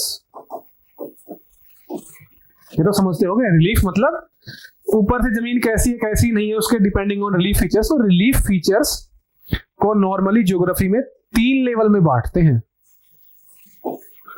first degree, second degree and third degree. आई बात समझे। तो फर्स्ट डिग्री वाले बहुत ही मेजर होते हैं, जैसे माउंटेन का बनना, ट्रेंच का बनना, रिज का बनना, then there is continental shields हो गई। तो इस लेवल की बात हो रही है अभी। सेकंड डिग्री में जाओगे तो आपको और छोटी चीजें मिलेंगी, जैसे के लिए फॉर एग्जांपल कोई जॉर्ज कैनियन मिल गया, बड़ी वैली मिल गई। थर्ड डिग्री में जाओगे और छोटी चीजें, जैसे के लिए फॉर एग्जांपल आपको पोर्ट होल्स मिल गए, आपको और कोई माइनर फीचर मिल गया, मेंडर मिल गया जिसकी एज ही बहुत कम होती है, ठीक है ना। तो पॉइंट क्या है, अभी हम कॉन्टिनेंट के लेवल की बात कर रहे हैं। तो कॉन्टिनेंट पे दूसरा मेन फीचर उनको देखने को मिला कि अगर भाई माउंटेन्स को छोड़ दे तो देयर इज, जो बचा हुआ था उसको उन्होंने नाम दिया कॉन्टिनेंटल सील्ड। और इस नाम की भी थोड़ी सी रखने की एक तरीका है, मन मर्जी नहीं रखा। बोला एल्पाइन चेन्स में तो क्या है, एल्पाइन समथिंग मतलब माउंटेन। ये कहो सर माउंटेन ही क्यों नहीं लिख दिया, मैंने इसे लिख दिया बिकॉज इसका नाम कई बार एल्पाइन ही पेपर में आ जाता है, तो इसलिए मैंने लिख दिया। और ये सब जो वर्ड है ना वो लैटिन यूरोपियन लैंग्वेजेस से आए हैं, तो थोड़ा देख लेने में कोई बुराई नहीं है, वरना अगर आपको फिर बाद में पता चला तो फिर ये हुआ कि, तो कहा कि ये तो एल्पाइन चेन्स जो है ये तो एक्टिव पोर्शन है, ये एक्टिव नहीं भी है तो दे वर अर्लियर एक्टिव। जैसे के लिए एप्लेसियन कभी तो बनी होगी ना, अरावली कभी तो बना होगा ना, ठीक है, माउंटेन कभी तो बनी होंगी ना, अभी तो इनएक्टिव है रीजन, ठीक है। तो ये तो एक्टिव रीजन है, और बाकी का जो बच गया वो कैसे टिका हुआ है, तो इसलिए इसको नाम दिया सील्ड। सील्ड हम सभी को पता है ढाल, जो किसी को बचाने के काम आती है, जिसके ऊपर तलवार मारो, गदा मारो, कुल्हाड़ी मारो, वो सब चीज झेल जाती है और आपको बचा के रखती है। तो कॉन्टिनेंटल सील्ड्स मतलब ये इन्होंने इसकी डेफिनेशन दी है, continental shields are those portions of continent which are very resistant to weathering and erosion, and hence they are just moving or wandering। मतलब मूविंग और वेंडरिंग मतलब वो ना तो कंज्यूम होते हैं और ना ही नए बनते हैं। जैसे कि ओशन फ्लोर में था ना कि ट्रेन्स पे तो कंज्यूम हो गया, रिज पे नया बन गया है, बोला कि ये ना कंज्यूम हो रहे हैं ना नए बन रहे हैं। The only thing is they are moving here and there because of drift theory, इतनी ही बात है, ठीक है। So these are the basically central portions of continents which are very tough or resistant to weathering and erosion। weathering नहीं होगा तो erosion तो फिर कैसे ही हो पाएगा, ठीक है ना। एंड इसलिए उनको नाम दिया गया था कॉन्टिनेंटल सील्ड्स। ये टफ पोर्शन है, ये इस पूरे लैंड मास को एक साथ रखते हैं, ठीक है। तो ये कुछ डायग्राम है। सम सील्ड्स आर एक्सपोज्ड, एक्सपोज्ड मतलब ऊपर से दिखाई पड़ती है, ऊपर से दिखाई जैसे के लिए मतलब ये नहीं, मतलब समझिए आप मेरी बात को, आप कोस्ट पे होते हो तो कुछ कोस्ट के ऊपर तो ओशियन की रोक दिखाई नहीं पड़ती, उसके ऊपर बहुत सारे सेडिमेंट ढके हुए होते हैं, तो ये एक्सपोज नहीं है ना। और कहीं पे सेडिमेंट ना के बराबर हो तो डायरेक्ट ओशियन की रोक ही दिखाई पड़ेगी ना आपको, तो दैट इज एक्सपोज्ड। और अगर ऊपर सेडिमेंट है तो ये इट इज कवर्ड। तो सेम बात यहाँ पे दिखाई गई है उसने कि कुछ सील्ड्स जो है वो ढकी हुई होती है और कुछ सील्ड्स ऐसी होती हैं जो कि एक्सपोज्ड है। तो इसलिए देखो जो येलो वाली है दो आर द एक्सपोज्ड सील्ड्स, इनके ऊपर सेडिमेंट बहुत ही कम है, बट ग्रीन वाली भी सील्ड ही है, ठीक है।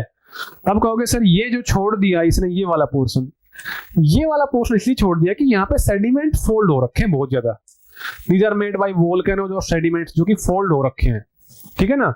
अब यहाँ पे देखो सर हिमालय तो बना है तो कॉन्टिनेंट के ऊपर है, मानना कॉन्टिनेंट के ऊपर है, पर जब हिमालय की थ्योरी आप लोग पढ़ोगे तो हिमालय का जो सारे का सारा मटेरियल है that mainly comes from the folding of Tethys sea, जो कि बहुत ही सैलो सी था, उसका मटेरियल सारे का सारा फोल्ड एक दूसरे के ऊपर, उससे आपका हिमालय बना है, ठीक है ना। सो दिस ये कॉन्टिनेंट पे है, कॉन्टिनेंट का पार्ट है, but it is not a continental shield. Himalaya का इरोजन बहुत फास्ट होता है, आप हिमालयन रिवर्स की रियल लाइफ फोटो निकालते हैं उनके अंदर सेडिमेंट बहुत ज्यादा होते हैं, क्यों? क्योंकि ये सील्ड के ऊपर थोड़ी बह के आ रही है, ये लूज मटेरियल था जस्ट फोल्ड हो रखा है माउंटेन की फॉर्म में, इसे ऐसे यहाँ पे हो रखा है, नीचे क्रस्ट तो थोड़ा बहुत था बाकी फोल्ड हो के बना हुआ है। तो इसलिए थोड़ा सा ये है कॉन्टिनेंट्स का part, but these are not continental shields, they are not so tough to be called continental shields. देखो डेफिनेशन तो डेफिनेशन रहेगी, आप क्राइटेरिया उसी के हिसाब से डिसाइड करेंगे, ठीक है ना। तो these are not the continental shields, these are just the folded material in the form of mountains, okay. चलो, मैंने कहा कि इग्नियस और मेटामॉर्फिक रॉक्स, ये दो का ही नाम क्यों लिया? Because sedimentary rocks they erode very fast, they don't have that level of resistant to the weathering and erosion. तो सील्ड अगर उसकी बनी है तो सील्ड है ही नहीं, फिर वो गायब हो जाएगी अपने आप ही, ठीक है ना।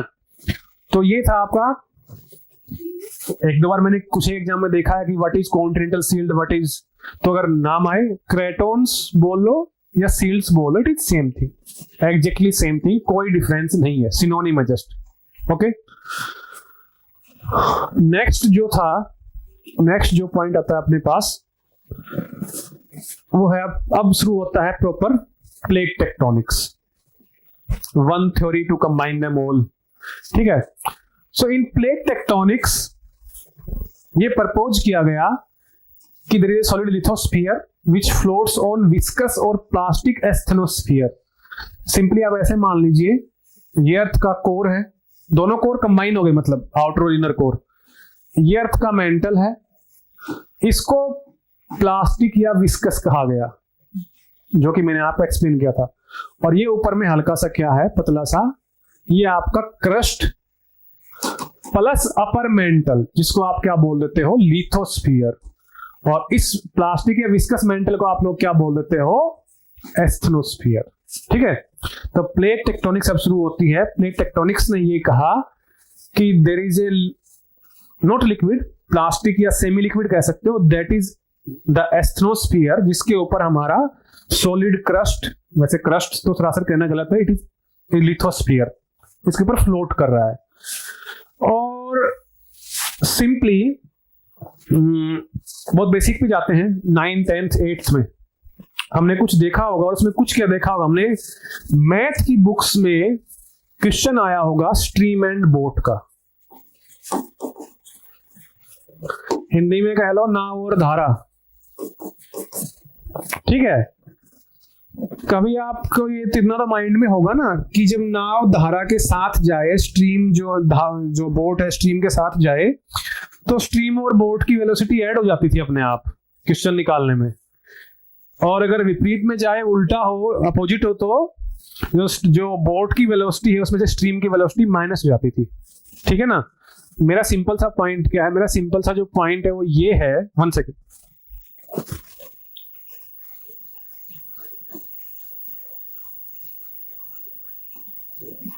सॉरी, मेरा तो सिंपल सा पॉइंट है वो ये है कि अगर कोई लिक्विड है, सॉरी, अगर कोई लिक्विड है और इसके ऊपर कुछ सॉलिड तैर रहा है, तो लिक्विड जिस डायरेक्शन में जाएगा, क्या वो सॉलिड को साथ नहीं लेके जाएगा? फोर्स तो ट्रांसफर होगा कि नहीं होगा, वेलोसिटी तो ट्रांसफर होगी कि नहीं होगी।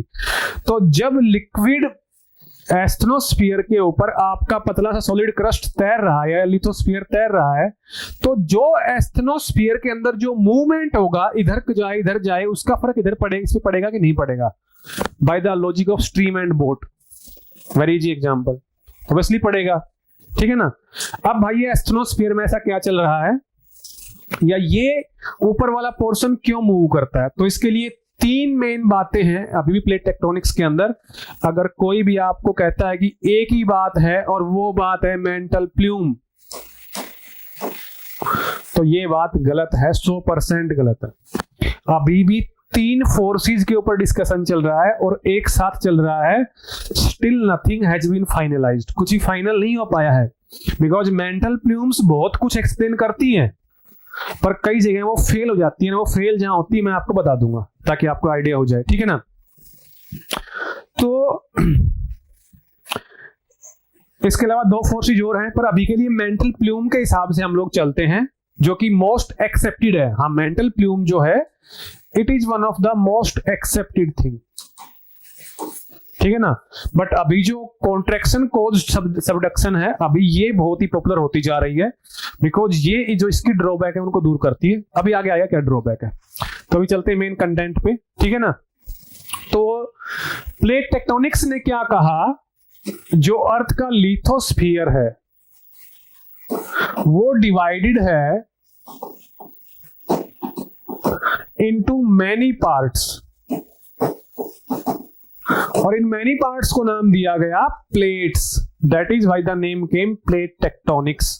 The tecton word comes from some European language. I don't know Greek or Latin. Its meaning is building something. So as this theory explains the process of mountain building, plateaus, rift valleys, new ocean forming. So कुछ भी जो नया बन रहा है first degree के feature में उसको एक्सप्लेन कर देती है. So that is why the name came plate and tectonics. Okay. So ये जो प्लेट हैं अलग अलग जो कि फ्लोट कर रही हैं ऑन द विस्कस एस्थेनोस्फीयर और प्लास्टिक एस्थेनोस्फीयर, ठीक है ना. तो इसके बाद दो ही चीजें हो सकती हैं, बेसिकली तीन चीजें हो सकती हैं, आगे की स्लाइड में दिया होगा. दो प्लेट हैं, सपोज कीजिए दो प्लेट्स हैं, आइदर दूर जा सकती हैं, पास आ सकती हैं. I mean either they can diverge or they can converge or they can slide past each other. ठीक है ना. तो इसको क्या, तो ये जो पहले वाला था जब वो दूर जाती हैं that is known as divergent boundary. ठीक है ना. तीन टाइप ऑफ बाउंड्री बनेगी प्लेट्स की आपस में. अगर दो प्लेट दूर जा रही हैं it will be divergent boundary. इसमें क्या होता है, same plate is pushed apart और broken into two parts known as continental rupture. इस प्रोसेस को ये बोलते हैं नॉर्मली. अभी आ गया डिटेल में, उसका एक पूरा डायग्राम है. दूसरा कन्वर्जेंट, दोनों प्लेट आमने सामने आ गई, टकरा रही है, ठीक है. Two plates collide with each other, ultimately एक नया कॉन्टिनेंट फिर से बन जाएगा. अभी आगे आ रहा है. इन दोनों वर्ड का प्रॉपर एक्सप्लेनेशन है, डोंट वरी कि ये है क्या, पर डायग्राम के साथ बता रहा हूं आपको, ठीक है. तो लास्ट तीसरा है ट्रांसफॉर्म बाउंड्री बन सकती है. ट्रांसफॉर्म क्या भाई, दो टाइप के मोशन हम लोगों ने अज्यूम कर लिए, दूर जाना डाइवर्जेंट, पास आना कन्वर्जेंट. तीसरा ऐसे भी तो हो सकता है, स्लाइड पास्ट भी तो हो सकता है कि नहीं हो सकता. So that is known as transform boundary. इसका ट्रांसफॉर्म नाम क्यों दिया अभी आपको आइडिया लग जाएगा जैसे इसका नंबर आएगा. तो पहले चलते हैं हम लोग डाइवर्जेंट बाउंड्री के ऊपर. What is the divergent boundary? Divergent boundary कहां बनती है और वहां पे क्या क्या नॉर्मली हो सकता है, ठीक है. डाइवर्जेंट बाउंड्री प्लेट टेक्टोनिक्स में जो सबसे एक्सेप्टेड बात है अभी तक, यानी कि जिस एक्सेप्टेड बात कौन सी, मेंटल प्लूम्स वाली, कि मेंटल प्लूम्स हैं किसके अंदर, एस्थेनोस्फीयर के अंदर. एस्थेनोस्फीयर के ऊपर लिथोस्फीयर है. अब ये एस्थेनोस्फीयर जिधर भी जाता है उधर लिथोस्फीयर को लेके जाता है, ठीक है. तो आपको ध्यान हो, मैंने आपको एक मेंटल प्लूम का एक डायग्राम दिखाया था. अभी थोड़ा पीछे चलते हैं. ये वाला देखिए आप, सॉरी ये डायग्राम देखिए आप लोग. ये प्लूम यहां पे राइज हुई. अब यहां पे कोई मशीन तो लगी नहीं कि प्लूम एक ही साइड जाएगी पूरे कॉन्टिनेंट को लेके. ऑब्वियसली दोनों साइड जाएगी, उसको ठंडा होना है, ठीक है ना. अगर यहाँ पे कुछ इसको वीक पोर्शन मिल गया तो ब्रेकआउट करके बाहर आ जाएगी इन द फॉर्म ऑफ वोल्केनो, ठीक है ना. बट कॉन्टिनेंट के अगर नीचे है तो इतना आसान नहीं होता, ठीक है ना. दोनों साइड में जाएगी ना. अब इसके ऊपर कोई भी प्लेट इसके ऊपर टिकी हुई है, उसके इस पोर्शन को इधर धक्का मारने को कह रही है, इसको इधर धक्का मारने को कह रही है, ठीक है ना. तो इसमें क्या हो जाती है, दरार पड़ना शुरू हो जाती है, जिसको आप क्या बोल देते हो, कॉन्टिनेंटल रिफ्ट, ठीक है. अभी आपको डायग्राम दिखाते हैं एक सेकंड, ठीक है ना. तो मेंटल प्लूम जहां पे भी राइज करती है, बोथ साइड अगर लॉजिकली देखा जाए तो बोथ साइड इक्वली जाएगी, ठीक है.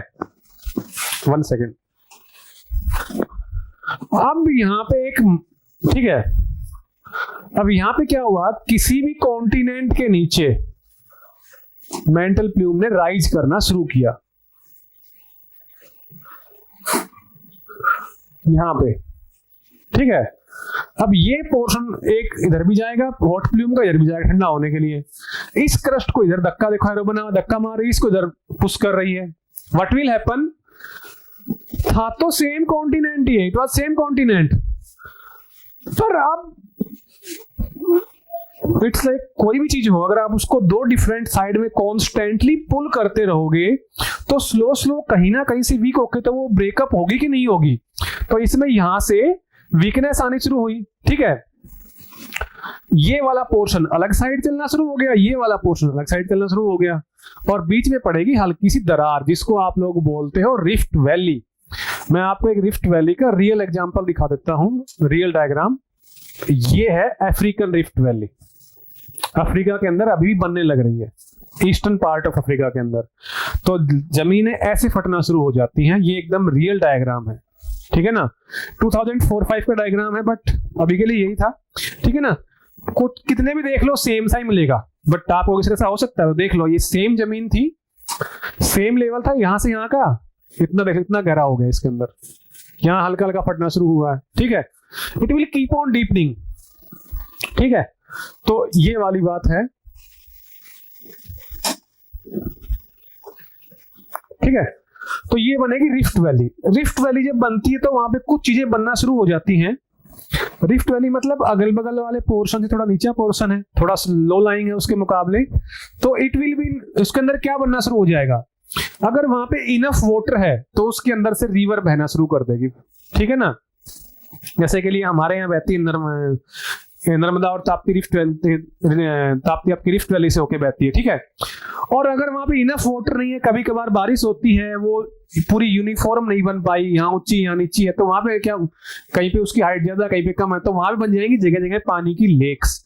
और इसीलिए जहां पे अफ्रीका के ईस्टर्न पोर्शन में बहुत ज्यादा रेन नहीं होती, वहां पे अगर आप एटलस उठा के देखेंगे डिटेल के अंदर ईस्टर्न अफ्रीका के अंदर, तो इस रिफ्ट वैली के आसपास बहुत सारी लेक्स हैं वहां पे, स्मॉल स्मॉल। विक्टोरिया उस पे नहीं है, Victoria is an old one, Victoria बहुत पुरानी लेक है, ठीक है ना। तो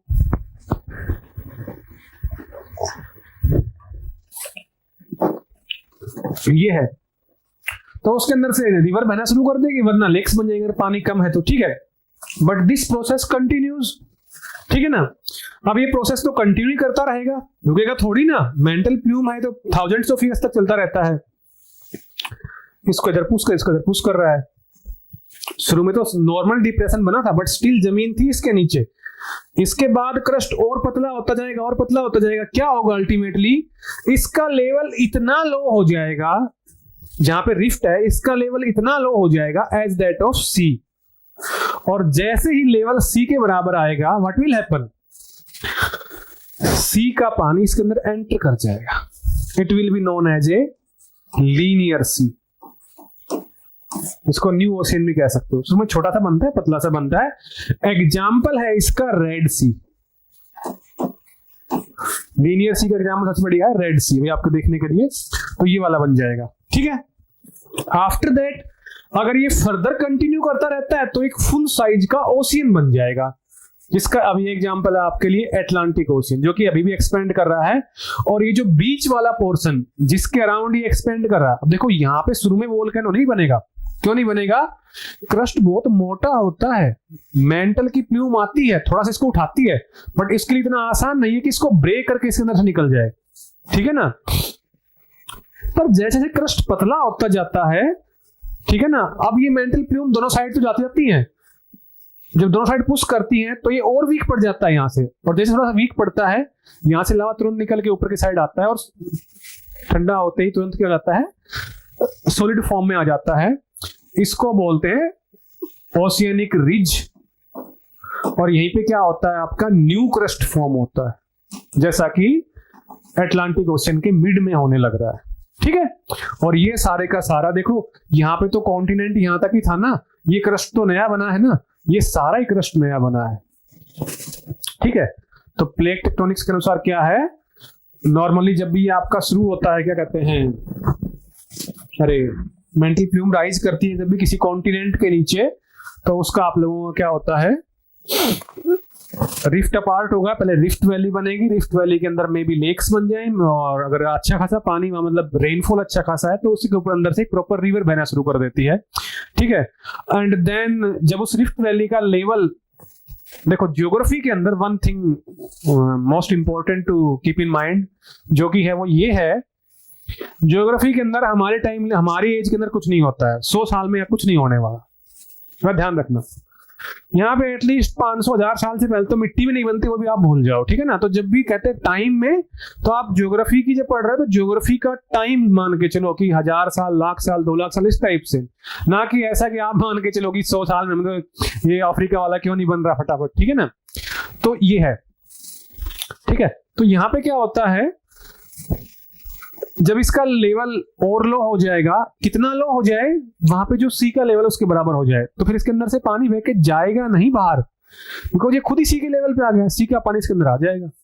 it will be known as a new sea और लीनियर सी, जो कि रेड सी मैंने आपको एग्जांपल दिया था। फर्दर और वाइड होता जा रहा है, it will B a full flashed ocean like the Atlantic ocean, जो कि अभी नए सबसे नया ओशियन बना है। ठीक है, चलो पैसिव मार्जिन क्या होते हैं अभी के लिए छोड़ दो, इसी स्लाइड के लास्ट में है, बता दूंगा एकदम डिटेल में। ठीक है, चलिए इसके अलावा जो होता है आप लोगों का, मैंने अब देखिएगा यहाँ पे कलाकारी कर दी, मैंने वो आपको बहुत आराम से पढ़ा दिया कि कॉन्टिनेंटल क्रस्ट है टूट गया, मैंने ओशियनिक क्रस्ट को क्यों नहीं तोड़ दिया? होना चाहिए कि नहीं होना चाहिए?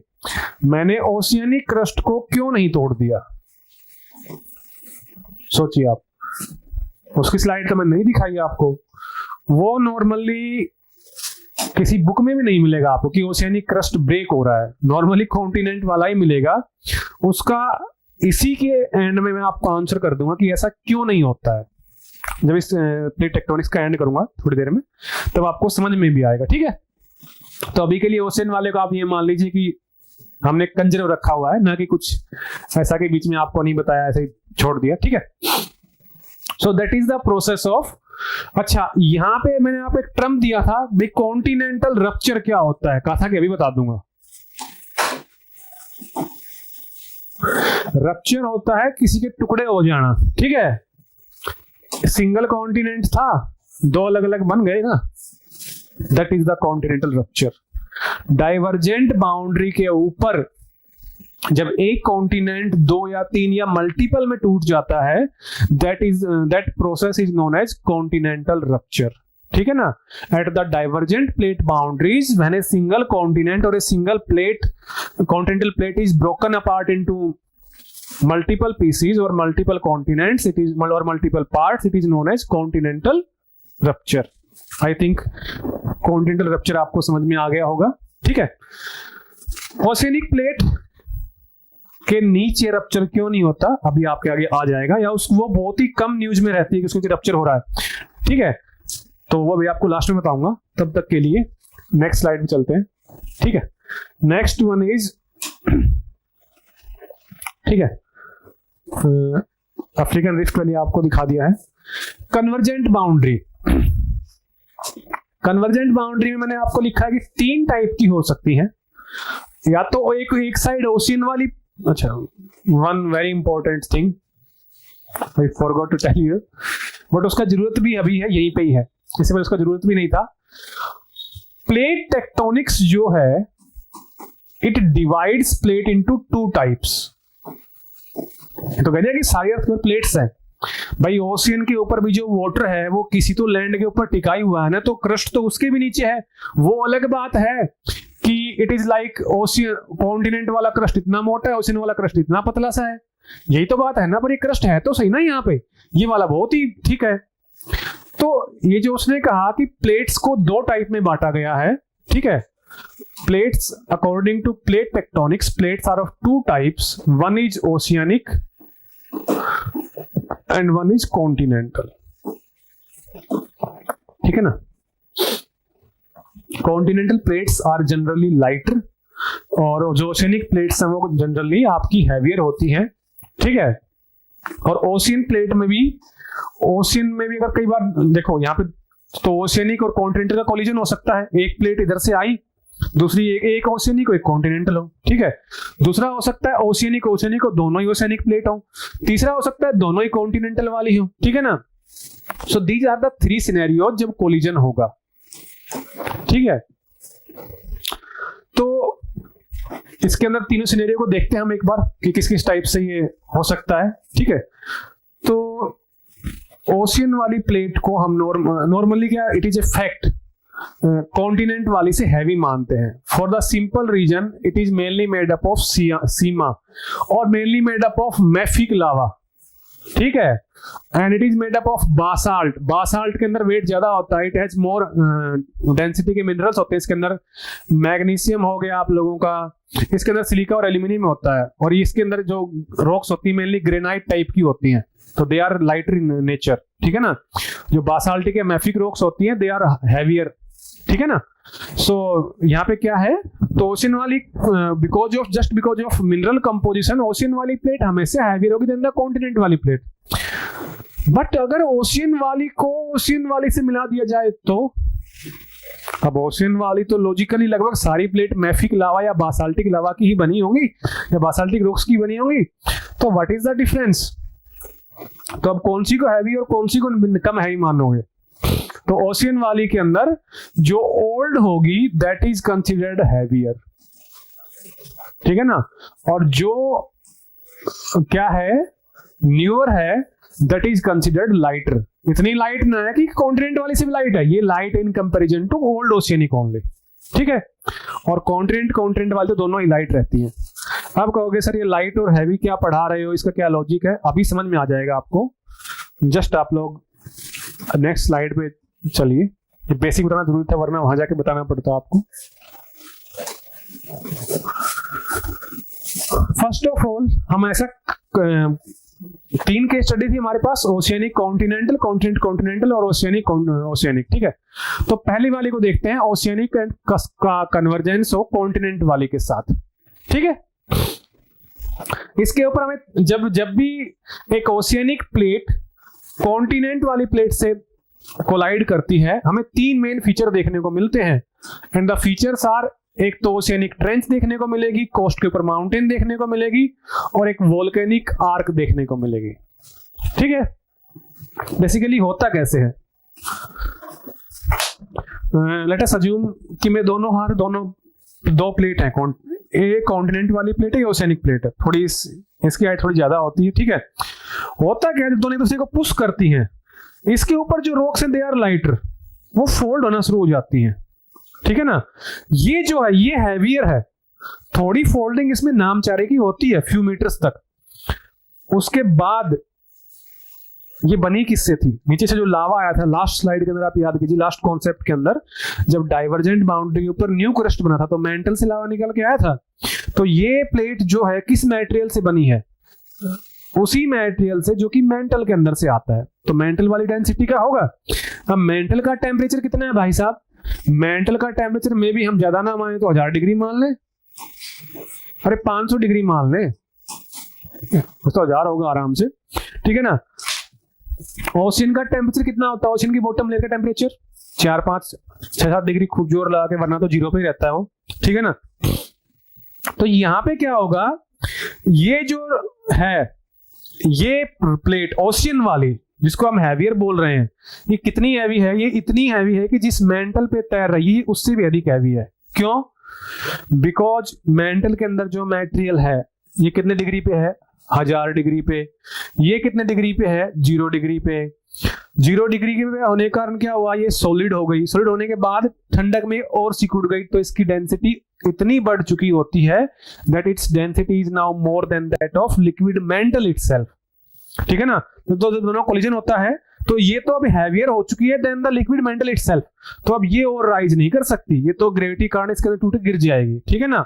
और ये जो प्लेट है ये कॉन्स्टेंटली फोल्ड करती रहेगी। तो जो कॉन्टिनेंट वाली प्लेट थी ये वाली, इसके ऊपर हमें क्या मिलता रहेगा, फोल्ड माउंटेन्स, एंडीज, रॉकी, जो आपको यहाँ पे मैप नहीं है देखने को मिलती है साउथ अमेरिका और नॉर्थ अमेरिका के वेस्ट कोस्ट पे। और ये प्लेट स्लो स्लो नीचे जाती रहेगी, ठीक है ना। और अंदर जाने में फिर टेम्परेचर वार्म है तो फिर दोबारा मेल्ट अप हो जाएगी, ठीक है। That is the main thing. ये जो जोन बनती है, एक मिनट, ये जो पूरी जोन बनती है जहां पे सबडक्ट हो रही है ओशियनिक वाली प्लेट, ओशियनिक वाला crust, it is known as subduction zone. एक प्लेट दूसरे के नीचे जा रही है, ठीक है। यहां पे कह रही है सबडक्शन जोन, ठीक है। ये कॉन्टिनेंट वाला क्रस्ट है, ठीक है।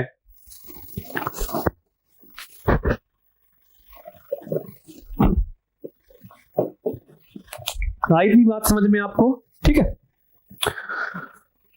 अब कहोगे सर ये फिर वोल्केनो क्यों आ गए जब इसके अंदर जा रही थी, तो अब देखिएगा मेंटल का जो वॉल्यूम है it tries to remain constant. Gravity ऊपर से इस मेटेरियल को खींच रही है, तो वहां पे कोई खाली बर्तन तो रखा नहीं कि आपने जो मेटेरियल इसके अंदर डाला है ये आराम से वहां रखा रहेगा। जब ये अचानक से एक्स्ट्रा मेटेरियल इस पॉइंट पे ऐड हो रहा है तो जितना पिघल जाएगा, जितना इसके अंदर आ पाएगा वो तो ठीक है, बट जो इसके ऊपर बट जो इसके ऊपर जो हल्का मटेरियल होता है, जो कि नॉर्मली सेडिमेंट्स का बना हुआ होता है, सेडिमेंट्स कहां से, रिवर वगैरह लेके जाती है उनका, वो रिवर कहां से बह के आती है, कॉन्टिनेंट के ऊपर से। कॉन्टिनेंट वाली प्लेट कैसी है, सियाल की बनी हुई, यानी उनका मटेरियल रिलेटिवली हल्का होता है। तो ये मटेरियल जाते तुरंत पिघल जाता है और ये लाइटर होता है, तो ये ट्राई करता है कि जहां भी अगल बगल से इसको स्पेस मिल सके ये इससे बाहर आने की ट्राई करता है। इसीलिए आप लोग देखना एंडीज माउंटेन के अंदर आपको you will have maximum number of volcanoes on the earth in the Andes mountain, continents की अगर बात की जाए तो।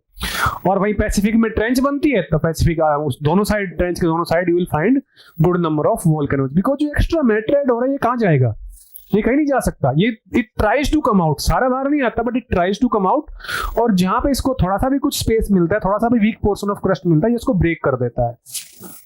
ठीक है, वैसे यहाँ पे एक और इंटरेस्टिंग है आप लोगों के लिए, उसको अभी क्लास में नहीं हो पाएगा, बट एज ए क्वेश्चन ले लीजिए आप लोग। यहाँ पे नॉर्मली बनते हैं स्ट्रेटोवोल्केनो। 1 सेकेंड मैं क्लियर लिख देता हूं। इस टाइप की बाउंड्री में जो बनते हैं, या ओशियन में, या जो ट्रेंचेस, कोई भी ट्रेंच हो उसके पास स्ट्रेटोवोल्केनो या कंपोजिट वोल्केनो बनते हैं।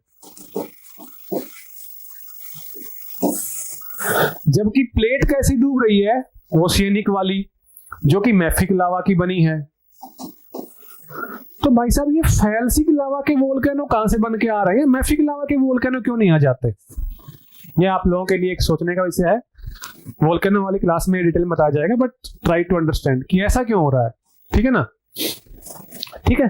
तो ये जो जोन बनती है जहां पे एक प्लेट दूसरी प्लेट के नीचे जाती है और मेंटल में सिंक कर जाती है, दो ओशियन वाली होंगी तब भी ऐसा ही होगा, एक ओशियन एक कॉन्टिनेंट वाला तब भी ऐसा ही हो रहा है। This zone is known as subduction zone, जहां पे एक प्लेट दूसरी से सबडक्ट हो जाए। ठीक है, both sides will find many volcanoes, और इनकी जो एक आर्क मतलब इट में भी स्ट्रेट लाइन, पर वैसे स्ट्रेट लाइन में आपके ऊपर कुछ होता नहीं है। छोटे में देखो तो it will be straight line, but अगर बहुत बड़े मैप में देखो तो ये टेढ़ा मेढ़ा होता है, so it is known as a arc. ठीक है, so that is the ocean and continental convergence. Coast पे आपको माउंटेन मिल जाएगी, यहाँ पे आपको ट्रेंच मिल जाएगी। ठीक है, and then there is subduction zone, यहाँ पे आपको वोल्केनोज मिल जाएंगे। आई बात समझ में? ओशियनिक क्रस्ट यहाँ पे कंज्यूम हो रहा है, यहाँ पे कॉन्टिनेंटल क्रस्ट फोल्ड होके माउंटेन बना रहा है। एग्जांपल है एंडीज एंड रॉकीज। ओशियनिक और कॉन्टिनेंटल कन्वर्जेंस का सबसे best, oceanic and continental convergence का जो सबसे बेस्ट एग्जांपल आपको दुनिया में देखने को मिलेगा, वो आपको कहां पे है? West coast of north and south America, specially south America सबसे बेस्ट। तो ठीक है, so that is your ocean and continental convergence. ठीक है, तो एंडीज माउंटेन का बनना एक्सप्लेन हो गया आई थिंक। इससे एंडीज रॉकीज का बनना, उस कोस्ट पे ट्रेंच वो भी एक्सप्लेन कर दी, प्लेट टेक्टोनिक्स ने वहां पे वोल्केनो के मिलते हैं, ये भी एक्सप्लेन हो गया। सो अब नेक्स्ट जो कन्वर्जेंस हो सकता है उस पे चलते हैं एक बार। That can be oceanic oceanic convergence, कि दोनों प्लेट ही क्यों ना ओशियनिक हो, ऐसा भी हो सकता है जैसे पैसिफिक में हो रहा है। तो वहां पे 3 चीजें हमें देखने को मिल सकती हैं। अगेन 3 फीचर देखने को मिलेंगे। जो ट्रेंच तो वहां पे भी मिली थी, पर it will be the deepest tranches. भाई ट्रेंच की भी तो गहराई हो सकती है। अब कहोगे ट्रेंच क्या है, बहुत बेसिक सा है, वैसे आपको पता होगा। तो ट्रेंच होता क्या है, सिंपली मान लीजिए ओशियन का फ्लोर है, ओशियन की प्लेट नीचे जाने से पहले ऐसे आपस में लॉक होती है, तो यहाँ पे कोई स्मूथ रबर नहीं लगा हुआ है बॉल बेरिंग की आराम से जाए, अंदर मेटेरियल ऑलरेडी पैक्ड है, ऊपर में वाटर का प्रेशर है, रोक्स हैं, आपस में फ्रिक्शन बहुत जबरदस्त होता है, तो ये कुछ टाइम तक लॉक रहती हैं और झटके स्लिप करती हैं। जब काफी टेंशन बिल्डअप हो जाती है, काफी प्रेशर बिल्डअप हो जाता है, तो झटके स्लिप करती है, जिस कारण आपका अर्थक्वेक और सुनामी आप भी आते हैं। ठीक है ना, तो यहाँ पे क्या है, क्या बता रहा था मैं आप लोगों को यहाँ पे, कि ट्रेंच जो होता है, अब नॉर्मल ओशन फ्लोर ये था, पर जब जाने से पहले ये ऐसा बनना शुरू होता है ना, तो देखिएगा नॉर्मल ओशन फ्लोर दोनों उंगलियां जहां से मुड़ती उसके पीछे का सेम रह गया, पर ये पोर्शन जो था ये आपस में थोड़ा डीप हो गया ना। सो आप देखिए एक बार इस वाले डायग्राम में देख लीजिएगा, ओशियन के ऊपर इतना सा पानी है, ठीक है, नॉर्मली ओशियन की डेप्थ ये है ना, और ये जो एक्स्ट्रा ऐड हुआ है that is the trench, Hindi में उसको खाई या गर्त बोलते हैं। ठीक है, तो जहां पे भी ओशियन वाली कन्वर्ज होंगी, अब दोनों ही प्लेट हैवी हैं, तो दोनों के अंदर से पहले किसका सर्वनाश होगा, पहले कौन डूबेगा, पहले वो डूबेगा जो ज्यादा हैवी है। तो प्लेट टेक्टोनिक्स की थ्योरी में क्या कहा गया, बोला ज्यादा हैवी वो है जो ओल्डर है। ठीक है, तो जो ओल्डर प्लेट होगी उसको हैवियर माना गया। क्यों माना गया, आपने एक चीज देखी होगी ना, आपको एक बहुत बेसिक एग्जांपल देता हूं। गर्मी के अंदर रेल की जो पटरी होती है वो क्रैक हो जाती है। गर्मी के अंदर जो रेल्स होती है जिनके ऊपर ट्रेन चलती है वो क्रैक हो जाती है। क्यों, सर्दी में तो सिकुड़ जाती है, गर्मी आने पे वो फैल जाती है, उनके बीच का जो स्पेस है ना उसको भी वो भर देती है, और जब फैलने को और स्पेस नहीं मिलता तो वो टूट जाती है। ठीक है, मेरा पॉइंट क्या है, मेरा पॉइंट ये है कि सॉलिड्स के अंदर भी कोई मटेरियल अगर सॉलिड भी है, even in A solid material contraction and expansion possible है। आपने बहुत जगह देखा होगा। ठीक है ना, अब देखिएगा ओशियनिक क्रस्ट था भाई साहब, सारा सेम लावा का बना हुआ था। मेंटल से ही सारा लावा आता है, लेकिन तो कोई दिक्कत नहीं है, सेम लावा का बना हुआ है। अब लावा का बना हुआ था, ये मिड ओशियनिक रीच पे जैसे ही बाहर आया तुरंत ठंडा हो गया, जम गया। अब ओशियन का टेम्परेचर कितना है भाई साहब, जो बॉटम लेयर का टेम्परेचर है वो काफी मतलब 0 के आसपास रहता है, तो उसको आप 5-6 डिग्री मान लीजिए, इससे नहीं होता वो। ठीक है ना, तो अब ये जो है 0 डिग्री पे ये लेयर रहेगी लंबे टाइम तक, पर सॉलिड में और लिक्विड में कॉन्ट्रैक्शन और एक्सपेंशन दोनों में हो सकता है, पर सॉलिड के अंदर जो कॉन्ट्रैक्शन और एक्सपेंशन होता है वो देर में होता है, लिक्विड में और गैस में ज्यादा फास्ट होता है। ठीक है ना, चलिए, तो यहां पे क्या है, ये जो 0 डिग्री सेल्सियस पे जब आपकी ये लेयर है ओशियन वाली, ये जितने लंबे टाइम तक 0 पे रहेगी उतना ही ये कॉम्पैक्ट होती जाएगी या नहीं होती जाएगी। बहुत सिंपल सी बात ये है, मोर कॉम्पैक्शन होता जाएगा। सॉलिड है, लैंड तो वैसे भी हीट की अच्छी कंडक्टर नहीं होती, तो और भी स्लो करके कॉन्ट्रैक्ट होगी, बट इट विल कॉम्पैक्ट और contract with passage of time. आई इतनी बात समझ में। तो दोनों अगर सेम मटेरियल के भी बने हुए हैं, तो जो ओल्ड वाली प्लेट है उसके अंदर तो ज्यादा कॉन्ट्रैक्शन हो चुका होगा ना, और ज्यादा कॉन्ट्रैक्शन मतलब मोर डेंसिटी। अगर कॉन्ट्रैक्शन ज्यादा है तो डेंसिटी भी तो ज्यादा होगी ना भाई, और मोर जब दो चीजें टकरा रही हैं, दोनों के ऊपर सेम ग्रेविटी लग रही है, तो पहले कौन सी चीज सबडक्ट होगी, कौन सी डूबेगी, इसकी मोर डेंसिटी है। आई बात समझ में। That is why plate tectonics ये कहती है कि ओल्ड ओशियनिक प्लेट सबडक्ट होगी पहले, ना कि new oceanic plate, because same material की बनी है। The difference is caused by the temperature of sea water. जितना लंबे टाइम तक जो सी वाटर कॉन्टेक्ट में रही है उतनी ही ज्यादा वो कॉम्पैक्ट और डेंस हो चुकी है। दैट इज द रीजन कि ओल्ड ओशियनिक को प्लेट टेक्टोनिक्स में हैवी प्लेट बताया गया है। आई इतनी बात समझ में, ठीक है। अब यहाँ पे डीपेस्ट ट्रेंचेज क्यों बनेंगी। अब डीपेस्ट ट्रेंचेज में क्या होगा, देखिएगा, एक प्लेट था यहाँ, कॉन्टिनेंट का ये वाला पोर्शन था, यहाँ कोस्ट था, मतलब यहाँ पे continental shelf, slope and rise, ये ओशन वाली, ये ट्रेंच ऐसी कुछ बनेगी।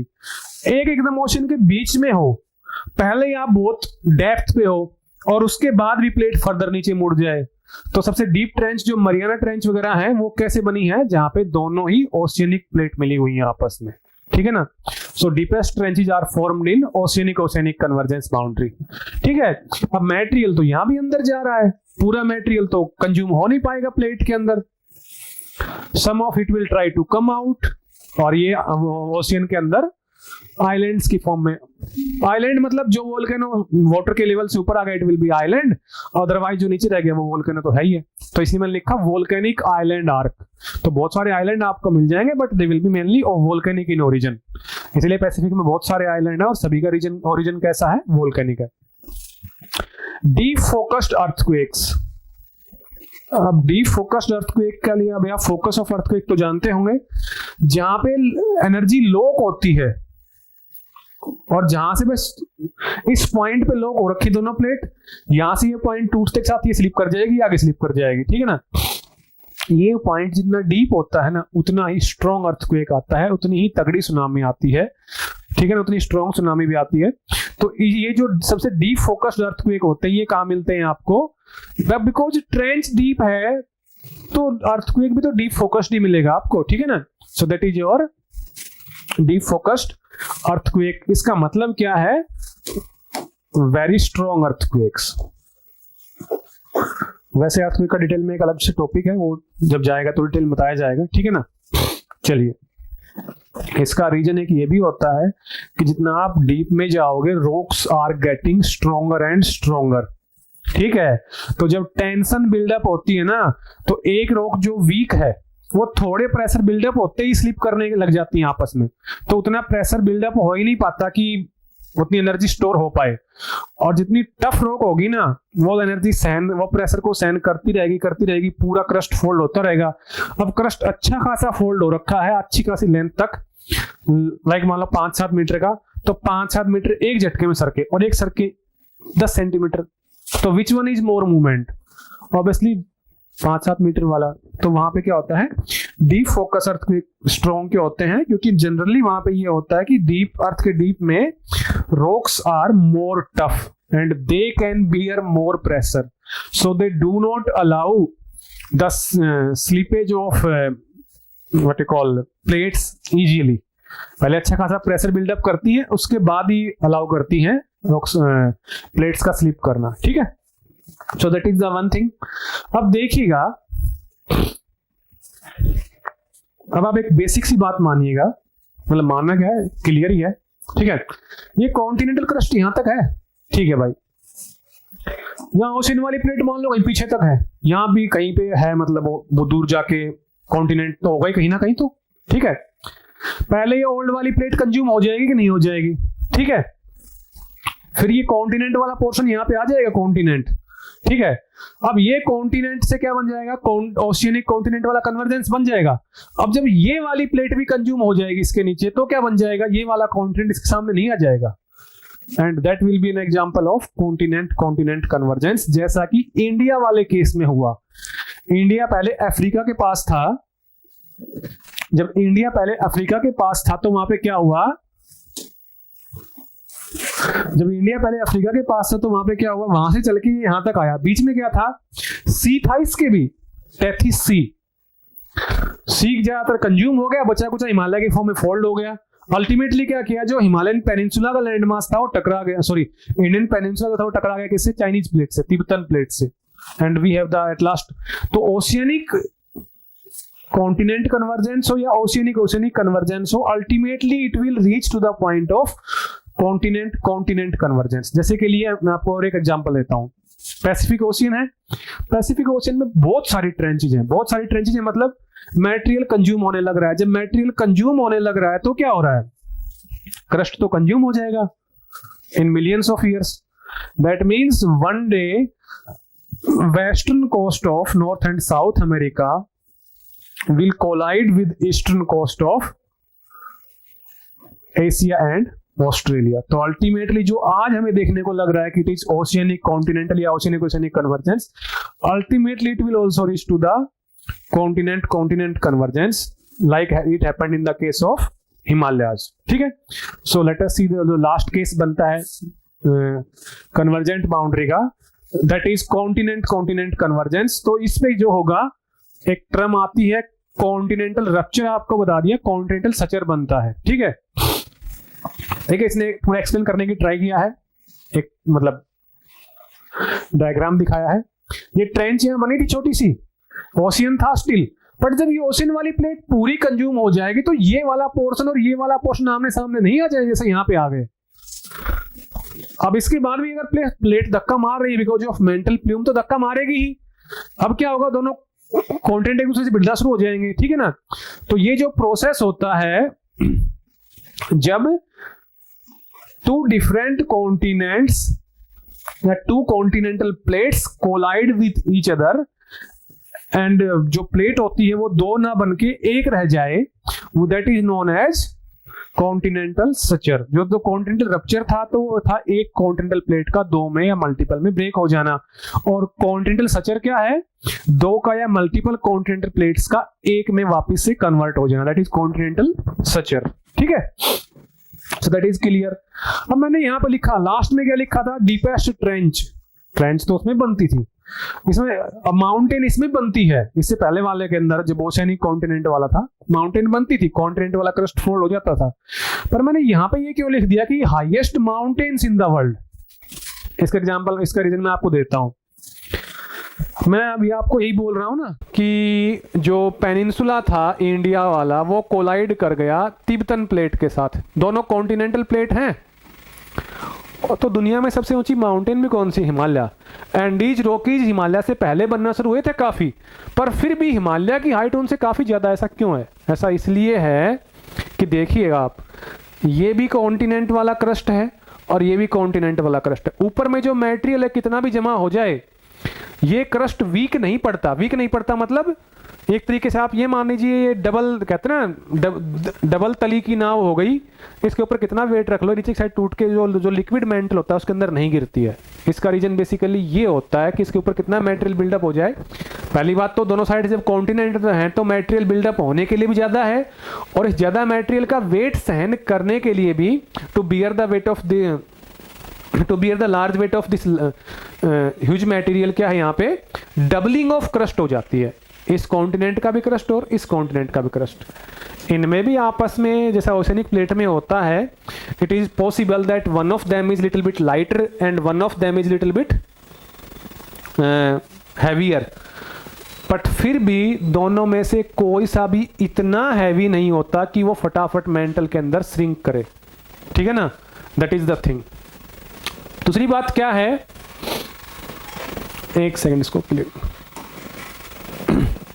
ठीक है ना। So that is the continental Sachar, ठीक है, एंड हाईएस्ट माउंटेन आपको मिलेंगी।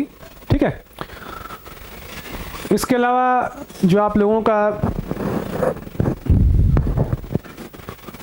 एट लास्ट जो बाउंड्री बसती है, एक और डायग्राम है to understand what happens in the plate tectonics, जहाँ पे मेंटल प्लूम हॉट होती है और राइज करती है। ठीक है, वॉल्केनो बनाएगी, कहीं पे लावा निकल सकता है, हॉटस्पॉट बन सकता है, प्लेट अलग अलग साइड में जाएंगी तो डाइवर्जेंस होगा। यहाँ प्लेट का सबडक्शन होगा, इट इज सबडक्शन जोन। ठीक है ना, तो नीचे तक मटेरियल पिघलता रहता है, गिरता रहता है मेंटल के अंदर। ठीक है ना, so that is again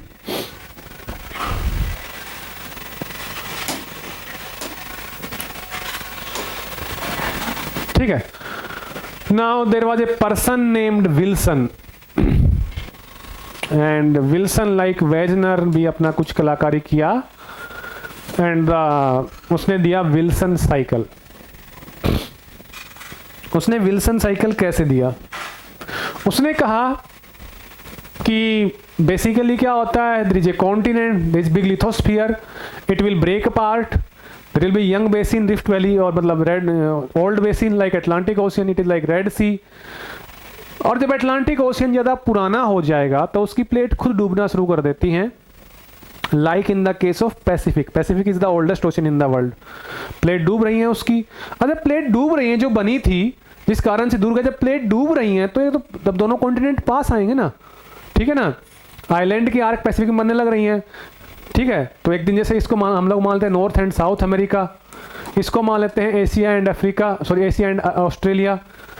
ultimately they will come together again, it will B A continental rupture से स्टार्ट हुआ था, कॉन्टिनेंटल सतह पे आके फिर रुक जाएगा, अगली बार फिर कहीं ना कहीं से ब्रेक हो जाएगा। सो it is A cycle which continues, ये एक बार नहीं हुआ है, ना ही ऐसा है कि अब की बार होके रुक जाएगा। So this process is known as Wilson cycle. This rupture and suture of continent continues in the geographical time scale. हमारे टाइम में तो कुछ नहीं हो पाता 100-200 साल के अंदर। ठीक है, तो that is the thing. चलिए, अब इसके अलावा एक लास्ट टाइप की जो बाउंड्री है, थर्ड टाइप बाउंड्री आपकी बची हुई है, that is your transform boundary. भैया आप एक बात बताइए, तीन तरीके हो सकते हैं कि नहीं, प्लेट आमने सामने आ जाएं, प्लेट दूर जाना चाहें, और ये तो सकता है कि दो प्लेट आपस में ऐसे रगड़ के चल रही हैं, rubbing with each other and moving then. So इसने वहाँ पे यही दिखाने की ट्राई की है कि दैट इज ऑल्सो पॉसिबल, ठीक है ना। यहाँ पे क्या हुआ, एक प्लेट किधर जा रही, एक प्लेट किधर जा रही है, ऊपर नीचे का कोई चक्कर नहीं इनका, ना इसको इसके साइड धक्का ना इसके साइड धक्का मारना है, but they are rubbing with each other. और इस कारण से कुछ फॉल्ट आ सकते हैं अगर उसके ऊपर लैंड पे है तो, मतलब कॉन्टिनेंट पे है तो, और अगर ओशियन में है तो कुछ छोटा मोटा लैंड फॉर्म बनेगा तो बन जाएगा, ठीक है ना। सो यहाँ पे हमें नॉर्मल अर्थक्वेक देखने को मिल सकते हैं, कोई मेजर लैंड फॉर्म नहीं मिलेगा। मेजर लैंड फॉर्म जैसे नए वोल्केनो, नए आइलैंड, डीप ट्रेंच या कॉन्टिनेंटल क्या बोलते हैं उनको, रिजिज, ऐसा कुछ देखने को नहीं मिलेगा, ठीक है ना। रिज बनने के लिए क्या होना चाहिए, नीचे से तेज मेंटल प्लूम आए, अच्छा खासा स्पेस हो, यहाँ उतना है नहीं। ट्रेंच बनने के लिए क्या हो, एक दूसरे को धक्का मारे, जो हैवी प्लेट वो नीचे जाए, ऐसा भी कुछ नहीं है। तो यहाँ कुछ छोटे मोटे टाइप की चीज़ें मिल, जैसे मान लो अगर कॉन्टिनेंट पे है, तो अगर कॉन्टिनेंट पे है there can be block mountain, इस तरीके से, ठीक है ना। या कुछ टाइप के फोल्ड बनते हैं, फोल्ड एक डिफरेंट टॉपिक है, उनके डायग्राम के साथ बताना पड़ेगा। तो फोल्ड अभी we can not discuss, it is at least half an hour और एन आवर टॉपिक, तो अभी नहीं हो पाएगा। बट अगर कॉन्टिनेंट के ऊपर है तो ब्लॉक माउंटेन बन सकती है, different different type of fold बन सकते हैं, ठीक है। Sometimes a rift valley might be there but very less possibility. These are the main things, nothing much happens and we can experience earthquakes here. But जो major phenomena था, new crust का बनना, पुराने क्रस्ट का consume हो जाना, ऐसा कुछ यहाँ पे नहीं मिलेगा। And these type of boundaries are normally perpendicular to the mid oceanic ridges, ठीक है। कैसे, मैं बताता हूं आपको। अटलांटिक ओशियन के अंदर आप देखना, जो मिड अटलांटिक रीज है वो लगभग इस शेप में है। अब प्लेट का ये वाला पोर्शन इधर जाना चाह रहा है सारे का सारा, और ये वाला पोर्शन इधर, तो ये जो पोर्शन होगा, यहाँ पे जो बाउंड्री बनेगी, ये पोर्शन इधर जाना चाह रहा है, ये इधर जाना चाह रहा है, तो it will rub with each other ना, that is the transform. Land में भी बनती है बहुत सारी, but that is a perfect example. तो ओशियनिक रीज नॉर्मली कहाँ है, यहाँ है और यहाँ है, तो it is perpendicular to the, generally not hard and fast rule, but generally it is perpendicular to the mid oceanic ridges, ठीक है। चलिए, यहाँ कोई मेजर लैंड फॉर्म नहीं, लैंड पे है तो दो मेन चीजें बन सकती हैं, बाकी अर्थक्वेक फील होगा, ठीक है। चलिए, कॉन्टिनेंटल रप्चर हो गया, कॉन्टिनेंटल सचर हो गया, ठीक है। These are the major trenches and what you call ridges in the world, ठीक है। इसके अलावा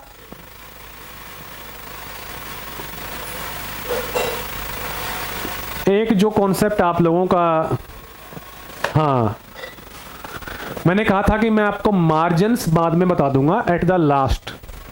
what are the continental margins, जो कि प्लेट टेक्टोनिक्स का ही हिस्सा है, और कभी पूछ भी ले कोई बड़ी बात नहीं है, because it is very relevant, not so technical. तो कॉन्टिनेंटल मार्जिन्स, मार्जिन्स मीन्स आपके किसी चीज के किनारे जो बचा हुआ एक्स्ट्रा जो पोर्शन है। तो कॉन्टिनेंट तो हम कहां तक मानते हैं, कॉन्टिनेंट तो हम वहां तक मानते हैं जहां से पानी शुरू होता है भाई साहब, पर ये कॉन्टिनेंट का पोर्शन ओशियन के अंदर तक गया होता है, this is the continental margin, और किनारा जिसको हिंदी में अगर नॉर्मल भाषा में कहें तो। अब ये किनारे को दो टाइप में बांटा गया है, या इस कॉन्टिनेंटल मार्जिन को दो टाइप में बांटा गया है। It may be a active margin, it may be a passive margin. अब by name itself clear है, बहुत ही सिंपल सी बात है। एक्टिव है तो मतलब वहां पे कुछ एक्टिविटी होती होगी, और पैसिव है तो नॉर्मली वहां पे नो एक्टिविटी। अब नो एक्टिविटी का मतलब ह्यूमन एक्टिविटी की बात नहीं है, एक्टिविटी यहाँ पे मतलब टेक्टोनिक एक्टिविटी अगर होती है तो ये एक्टिव है, और अगर टेक्टोनिक एक्टिविटी एब्सेंट है तो ये पैसिव है, ठीक है ना। देखो, जब भी कभी नया ओशियन बनता है, like in the case of अभी अफ्रीका में होने लग रहा है, या अटलांटिक का ले लीजिए हम लोग, अटलांटिक के दोनों साइड आप देखिए, अफ्रीका का कोस्ट अफ्रीका का वेस्ट कोस्ट और यूरोप का वेस्ट कोस्ट और नॉर्थ और साउथ अमेरिका का ईस्ट कोस्ट, दोनों एकदम शांत हैं। जो वोल्केनिक एक्टिविटी थोड़ी बहुत तो मतलब काफ़ी होती है उसके अंदर, वो तो मिड अटलांटिक ओशन में होती है। ना अर्थक्वेक का आना, ना उन दोनों किनारों पे ट्रेंच बनती है, ना वहाँ क्रस्ट की फोल्डिंग होती है, ऐसा कुछ नहीं है, ना वहाँ कोई फोल्ड माउंटेन है। सो दो आर द पैसिव मार्जिन्स, ठीक है। तो जब यहाँ और जो एक्टिव मार्जिन होते हैं ना, वहां पे क्या होता है, जैसे कि लिए आप लोग देखेंगे नॉर्थ और साउथ अमेरिका के वेस्ट कोस्ट पे ओशियन वाला क्रस्ट सबडक्ट कर रहा है कॉन्टिनेंट वाले क्रस्ट के नीचे, तो कॉन्टिनेंट वाला क्रस्ट भाई साहब फोल्ड कर रहा है, तो यहाँ पे आपको वो माउंटेन मिली एंडीज और रॉकीज, उनके अंदर वोल्केनो भी मिले, इधर भी वोल्केनो मिले, यहाँ पे ट्रेंच भी मिली, और यहाँ पे जो कॉन्टिनेंट का क्रस्ट, सॉरी कॉन्टिनेंट का जो क्रस्ट था दूर तक फैला हुआ था, उसका स्लोप आराम आराम से कम होता था। यहाँ जब ये हुआ ना, फोल्ड होने लगा, तो ये बैंड हो गया, तो ये जो कॉन्टिनेंट का जो क्रस्ट है वो अचानक से एकदम कॉन्टिनेंटल सेल्फ जो है वो काफ़ी कम या यहाँ पे गायब हो जाता है, ठीक है ना। किसके अंदर? एक्टिव मार्जिन में। एक्टिव मार्जिन भी दो टाइप के होते हैं, वन में बी दैट ऑफ जहाँ पे ओशियन और कॉन्टिनेंट का कोलिजन हो, जैसा कि इसको हम बोलते हैं एंडीज टाइप, और दूसरा हो सकता है जहाँ पे दोनों ओशियन वाले ही कन्वर्ज हो रहे हैं आपस में, जैसा कि पैसिफिक के बीचों बीच कई जगह होता है, मरियाना ट्रेंच के आसपास, तो वहाँ पे तो केवल आइलैंड की आर्क मिल पाती है, आपको ट्रेंच मिलेगी, इसके अलावा वोल्केनो, सॉरी वो क्या कहते हैं, अर्थक्वेक की तो कोई दिक्कत ही नहीं है, जब चाहिए तब लीजिए आप, पर उसके अलावा जो माउंटेन वगैरह जो कॉन्टिनेंट वाले जो फीचर हैं वो देखने को नहीं मिलते हैं। तो ये जो एक्टिव कॉन्टिनेंटल मार्जिन है, यहाँ पे कॉन्टिनेंट का जो मार्जिन होगा ये हमेशा नैरो होगा, बिकॉज ये फोल्ड होता रहता है कॉन्टिन्यूसली, और जब ये नैरो होगा तो इसके ऊपर डेल्टा वगैरह नहीं बन पाएंगे। इसके ऊपर कौन से फीचर डोमिनेट करेंगे? इसके ऊपर फीचर डोमिनेट करेंगे इरोजन वाले, इरोजनल लैंड फॉर्म्स जो सी वेव से बनेंगे, ठीक है। यहां पे क्या होगा, यहां पे कॉन्टिनेंट का मार्जिन पैसिव है, तो दूर दूर तक सेडिमेंट जो क्रस्ट था वो तो था ही था, उसके ऊपर और आगे तक सेडिमेंट जमा हो रहे हैं, तो यहां पे कैसे लैंड फॉर्म डोमिनेट करेंगे? डिपोजिशन वाले, जैसे के लिए डेल्टा बन गया, कॉन्टिनेंटल सेल्फ जो होगा वो काफी वाइड होगा, और आपको वोल्केनो और ये सब देखने को यहाँ पे नहीं मिलेगा, ठीक है। That is the passive and active margin. अगर टेक्टोनिक कोई एक्टिविटी हो रही है मार्जिन पे, इट इज एक्टिव मार्जिन। अगर टेक्टोनिक एक्टिविटी एब्सेंट है मार्जिन पे, इट इज पैसिव मार्जिन। उसी का ही आपको रिजल्ट भी देखने को मिलेगा, जो मार्जिन है उसकी शेप पे और वहां पे मिलने वाले लैंड फॉर्म्स पर, ठीक है। So these are the active and passive margins, ठीक है। चलिए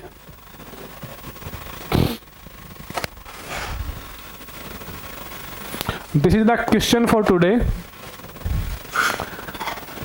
कि भाई साहब ये बताइए, प्लेट टेक्टोनिक्स ये तो एक्सप्लेन नहीं करती कि यहाँ पे प्लेसिन माउंटेन कैसे है, यहाँ पे कुछ माउंटेन या प्लेट्यू वो कैसे हैं, यहाँ पे कुछ माउंटेन है या वेस्टर्न घाट है वो कैसे हैं, ये ऑस्ट्रेलिया वाली माउंटेन कहाँ से आ गई, ये from where this mountains came and what is their explanation, ठीक है ना। हालांकि कम पूछने के चांस है, बट इट इज देयर, ठीक है। ये प्लेट टेक्टोनिक्स भी एक्सप्लेन नहीं कर पाती है, तो इसका आपको आंसर खोजना है, that you can consider as homework for today. इसके अलावा मैंने एक चीज और कही थी, I will tell you in last, कि मैंने ओशियनिक वाली का रप्चर करवा दिया। एक सेकेंड, मैंने ओशियनिक वाली का रप्चर करवा, सॉरी कॉन्टिनेंट का रप्चर मैंने करवा दिया, मैंने ओशियन का रप्चर तो नहीं करवाया। उसका एक रीजन है, और मैंने आपको एक बात और भी कही थी कि 3 फोर्स हैं, mental plumes, second given argument is gravity gliding, पर वो ज़्यादा एक्सप्लेन नहीं हो पाया था, ठीक है ना। And third one is contraction caused subduction, ठीक है ना। तो अभी मेंटल प्लूम्स के साथ जो दिक्कत आई वो ये आई कि यार ये मेंटल प्लूम है, इनमें आप ये बताइए अगर ये मेंटल प्लूम किससे चलती हैं? बोला भाई रेडियोजेनिक जो हीट है, जो रेडियो एक्टिव मटेरियल से जो हीट निकलती है उससे चलती हैं। तो बोला ये एक ऐसा कौन बदमाश इंसान है जो बार बार जाके अर्थ के अंदर कभी कहीं रेडियोजेनिक मटेरियल रख दिया, कहीं पे रख दिया, कहीं पे रख दिया। ये अफ्रीका पहले सारा साथ था, अब अचानक से भगवान ने रेडियोजेनिक मटेरियल रख दिया और ये बीच से फटना शुरू हो गया।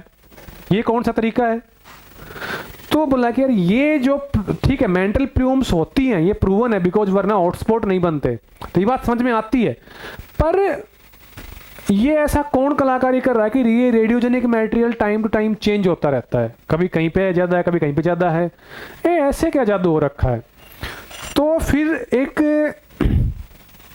थ्योरी आई, मतलब थ्योरी क्या, एक फर्दर इंप्रूवमेंट आया, एंड दैट इंप्रूवमेंट की जो ड्राइविंग फोर्स है प्लेट टेक्टोनिक्स के लिए, उसके अंदर ग्रेविटी भी अपना रोल प्ले करती है, और उसके अंदर मेन रोल प्ले करता है कॉन्ट्रैक्शन कोज्ड सबडक्शन।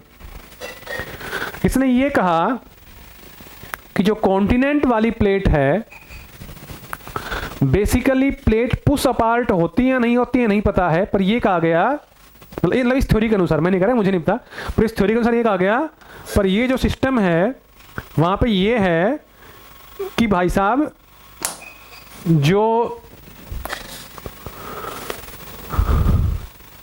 जब नया कॉन्टिनेंट का क्रस्ट बनता है, अब वो 0 डिग्री पे आ गया ठंडा होने के बाद, 0 डिग्री पानी का टेम्परेचर है। अब पानी, वाटर तो मोबाइल है, मूव कर सकता है, अगर उस क्रस्ट के कांटेक्ट में आने से पानी गर्म भी हुआ तो अपनी हीट वो ट्रांसफर कर देता है टू द एनवायरनमेंट, अल्टीमेटली वो ठंडा ही रहता है। अब ये जो ठंडा पानी है, ये उस प्लेट का टेम्परेचर भी ठंडा रखता है, और स्लो स्लो उसके अंदर, सॉलिड के अंदर ही कॉन्ट्रैक्शन बहुत स्लो स्लो स्पीड पे होता रहता है, एंड अल्टीमेटली ये टाइम कम्स, कौन सा टाइम, जब ओशियनिक प्लेट ओल्ड इनफ हो जाए। कितनी ओल्ड इनफ कि जिस मेंटल के मटेरियल से वो बनी थी वो उससे भी ज्यादा हैवी हो गई। क्यों हैवी हो गई? क्योंकि मेंटल का मटेरियल 1000 डिग्री पे, ये 4 या 0 डिग्री पे, ठीक है ना। जब ये इससे खुद ही हैवी हो जाती है तो बिकॉज ऑफ ग्रेविटी ये खुद इसमें कहीं ना कहीं से टूट के गिरना शुरू कर देती है, और जब ये टूट के गिरती है तो इसके पीछे जो कोई कॉन्टिनेंट वगैरह भी जुड़ा होता है, it also pulls that continent.